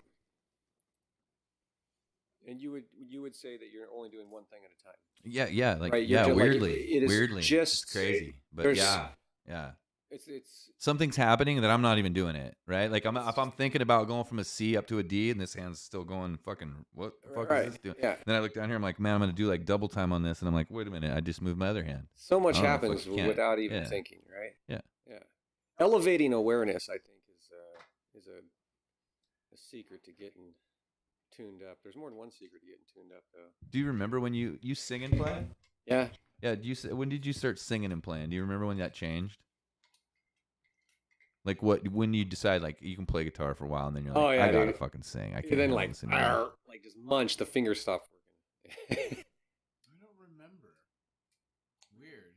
I think I did them both at the same time. Just right at the beginning. Mm-hmm. So you're like, I gotta play this fucking song I like, and you're like, Iron Man. fuck yeah, motherfucker. Yeah. Iron Man. Oh, Iron Man. You write songs. What was your first tune that you learned? You think that you were proud of? You think? Probably the first tune I was ever proud of was a Jack Johnson song. Oh, okay. Yeah. That's probably actually a real song though. You didn't come up with something cheesier than that first, like the Ramones or something. No, I was living in Hawaii when I picked up the guitar, and so Jack Johnson was like a big deal. And it's like accidentally played like. Dun, dun, dun, dun, dun, dun, dun, dun, dun, dun, dun. I wanted to play it, and that's how the second riff I learned was Wasted Years, Iron Maiden. Oh yeah, sure. Same thing. I just heard it. I was just had a guitar and I hit the 12th fret on the high E. And like that's that song I was just listening to. Where's the next note? And then I fucking learned it. It took me like 2 or 3 days. Every day after school, I would fucking plug in and trying to do that fucking ring. Fuck yeah. But that's what I mean. I didn't I didn't stumble into anything. I was like looking for those songs. Yeah. I guess. Well, I stumbled into Wasted Years, but I knew the song and wanted to learn the song. Have you been in a band before, Luke? Yeah. I've played in a couple bands, yeah. A couple different groups. I do a lot of, well, because I've moved so much. I think that's I've played a lot of like open mic nights and ended up just hanging out jamming that kind of stuff. But I play with a looper, so yeah, that's like my fun. Like doing like I always tell my wife, it's like the most fun a man should have with himself. You know what I mean? Like just being able to make music and tap it out and make vocals and loop it all up and just make a big old soupy salad. It's fun. That's what I do. Yeah, Nick does that all the time. Yeah, I use the little loop station. What kind you get? What's your looper? It's the RC60 or something. It's really simple. Like I can only get rid of the last loop. Yeah, and it's by like pushing and holding down twice. Yep. I think. Yeah, you got two sides. Oh, I've had it for like 12 years. Yeah. I mean, that's the acoustic thing. I gigged with it, and yeah, you can just fill up the whole room. And it's what's cool about it. What I learned over the years is you don't need to do much. Mm-hmm. Like I'd sit back and even just mute like a loop that, and then just fucking noodle over it, and it sounds like a full fucking band playing. Yeah. Whereas if I like lay a fucking chord progression, it's just busy and just sounds too busy. Oh yeah, that's the lesson of all like garage band or anyone that's trying to make their own shit. Like, start simple. Yeah. But it's great. Start simple. Every student I have in here, I recommend it to them because I'm like, it's a tool I still use every fucking time I play my guitar. You know what I use is fucking. I use YouTube bass tracking, backing tracks, and drum tracks. And they're like 20 minutes long. So you just sit down on 190-minute beats per minute and just fucking sit down on that 20 minutes, and I play every kind of conceivable type of pattern I could think of with my right hand. Mm-hmm. And that's pretty much what I call like a fucking little sesh. And it's not really that fun, but it's kind of like you hear a lot of different stuff against stuff. I switch them up. Like how I told you that damn seventh chord that you're like, I'm like, I don't know how to make that bass ever really make that sound better, you know? And it's like, so I sit and play on that forever and just try to hear better tones. I was listening to Eyes of the World, Grateful Dead. That's Phil Lesh soloing in a major 7. Oh, really? Yeah. Oh, okay. I should check that out. Yeah, and I thought about that too. I'm like, Yeah, I should. it's interesting. That too. Yeah, I'm kind of interested. Now that I think about it, I'm like the whole song. I mean, there's a whole bass solo in the song of him just soloing in a major 7. So he must. What key? What's he playing in? I wonder. E major 7. Oh, okay. I see what you're saying. Yeah. I still want to see it though. Which mode he's in? Yeah, he's just doing what Jerry does, and that's what I'm thinking. Like the thing is it's a minor, and that's why it's got to be weird. Which mode? Which one? Where is he at there? It means like if you're playing in a major 7 and you hear the major 7, you can play in a minor scale. So Phil's playing the minor scale with it, and so it just sounds like it's major 7, but it wouldn't sound like a major 7 if you didn't have the backdrop of major 7 being played. Right. That's what's so weird about Well, that's what I was saying about that. Remember that when we had that odd change yesterday, and I was like, well, that's the tritone of what's possibly the correct major key for that song. Because, right, the minor key is the 6 of the major key. What song is it that's major 7? So maybe he's playing the minor 6th in that Oh, no, I know where it is. It's the minor chord. would be the... I don't know. It doesn't seem like anyone in our chat knows anything about it. So... Still here, right on, Brett. Yeah, Brett. Fuck yeah. You've been hanging out that long, right? The minor, Good minor times. is Goddamn the second. champion. The second. It is. Right, second mode. Yeah. That's what I'm saying. Like, that's actually a really common thing for me to play all the time. Yeah. It's actually because the 7, the true 7's like the half note above the root, right? So like in my world, I'm always looking for the lowest note possible to play. Right. Lowest note I can, because Yeah, you know, weird, it is a and then I second. start the other from there backwards, and then so, anyhow. See, that's really easy to understand, It's though. because, I'm thinking about it. It's because all the fucking notes are the same, but you don't have those notes because you only got 4 fucking strings. So to you, it's just a fucking minor scale anyway. Now you see why I look at it like that, and I'm looking at it as an individual scale, never a chord.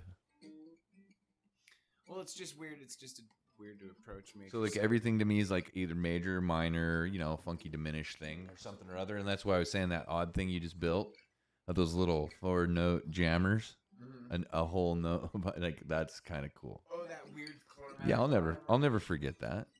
Yeah, Because it's its own little weird pattern, and it looks like a little Lego block pattern in my mind when I see it. You guys going for the long night? I would say too, Luke, you asked me that question about playing, like how I see patterns are literally shaped. Mm-hmm. Like an actual L, weird, like a fucking. How did the people come up with all those weird animals in the sky with the stars? I literally see fucking identifiable shapes on my bass when I play. So when he shows me, like, hey, check out this song, and he shows it to me, I like fucking just start looking at it, and it fucking literally becomes like a weird. It's not just the one pattern. It's like the patterns laying over each other and shit. It becomes like a fucking parrot or something. Like it's a fucking animal at the end. That's what I fucking say to students.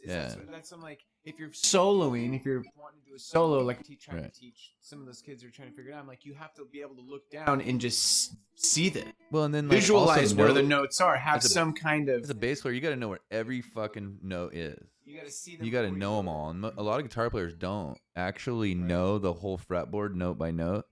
So, like, when you're just yelling out notes to me, we have, like, a huge advantage because I just know where the note is, like, right now. And that's, like, the biggest advantage. Well, I don't know, man.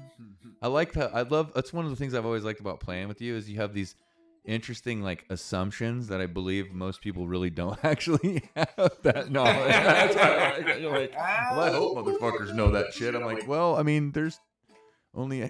There's not that many, but a lot of people just go beyond that. A minor 6th is? Well, no, but they just go beyond that quickly. A lot of people are really good at fucking playing. They don't really exactly know where that is. No, you have to harmonize on the 4th on every note. So you ask a guy to make an F. If you make an F chord and they actually try to make a real F, and you're like, okay, fucking trying to be an asshole here, aren't you? The F chord without the F in it. It's like, what the fuck? Like, it's like, I know. That's a regular F on the chord chart I got in my office. It's like, are you serious? An F without an F note? Yeah.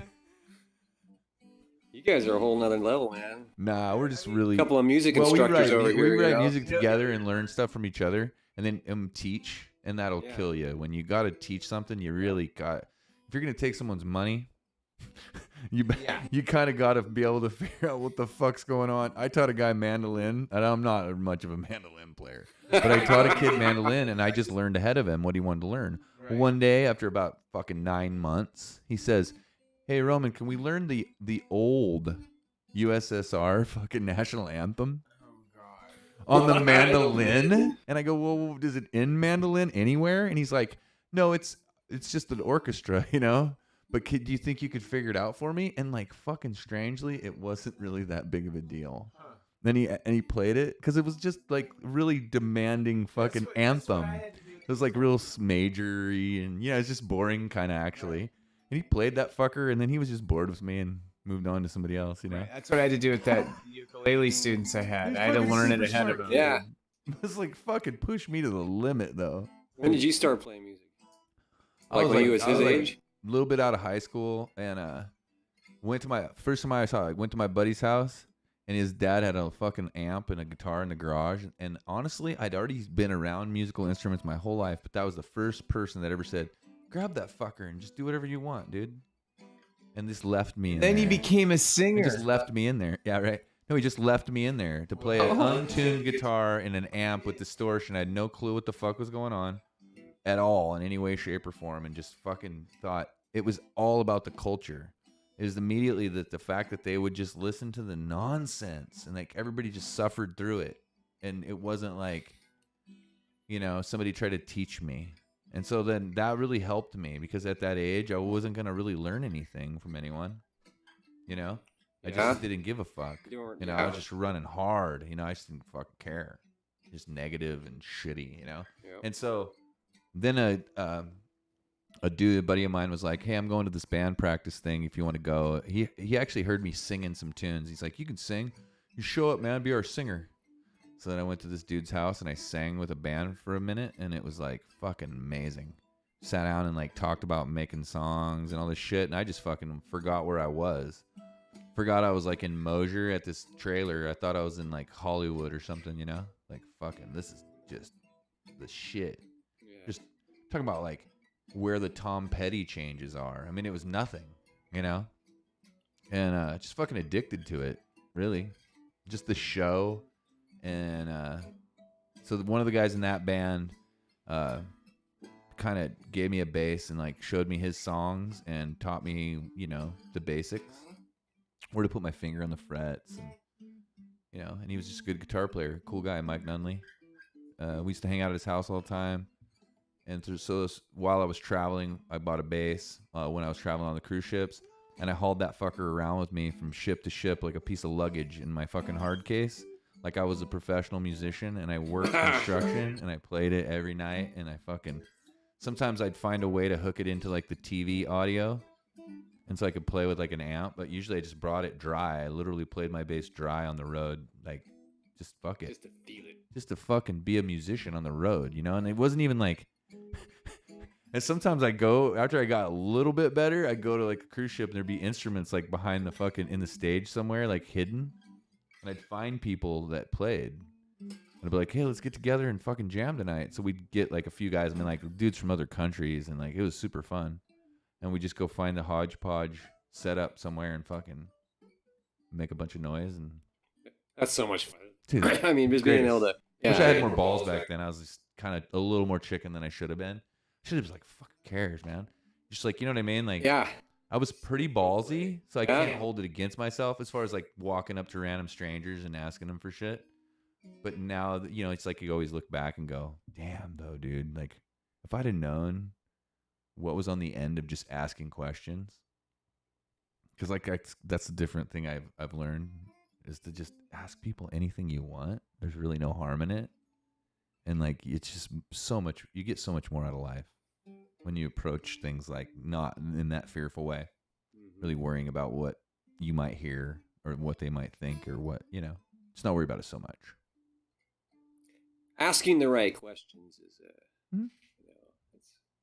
well, if you want to get the right answer, whatever that is, you got to, you know what I mean? It doesn't really, I mean, you know what I'm saying? I think there is an objective metric by which to evaluate whether it is a right decision or not, and it's entirely subjective. Ooh, I think you found that now. Now you found it. Now you found more the answer to your question. What do you mean? That's what's driving me, what you would call a spiritualism. So what it is in me is the little bubble in a level. Like it's that big, and there's nothing in it but just whatever that liquid is in that bubble. It's just right in the center, and I just know how to not make it go too far one way or the other, and that's it. That's all it really is, though, to me. I don't know what's in it. I don't know how to look in it, or if I don't want to know. Not sure. So, like, oh, yeah. 43,863,000 minus 8. So it's three viewers. Nice. You guys ready to call it?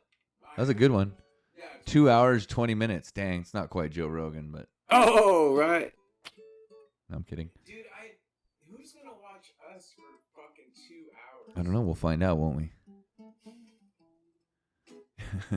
The one we did for this isn't. You know what it is people that are hanging out by themselves. They just want to It put might on be. something that sounds like a cool conversation. Yeah. You know what? I don't do this for other people, Nick.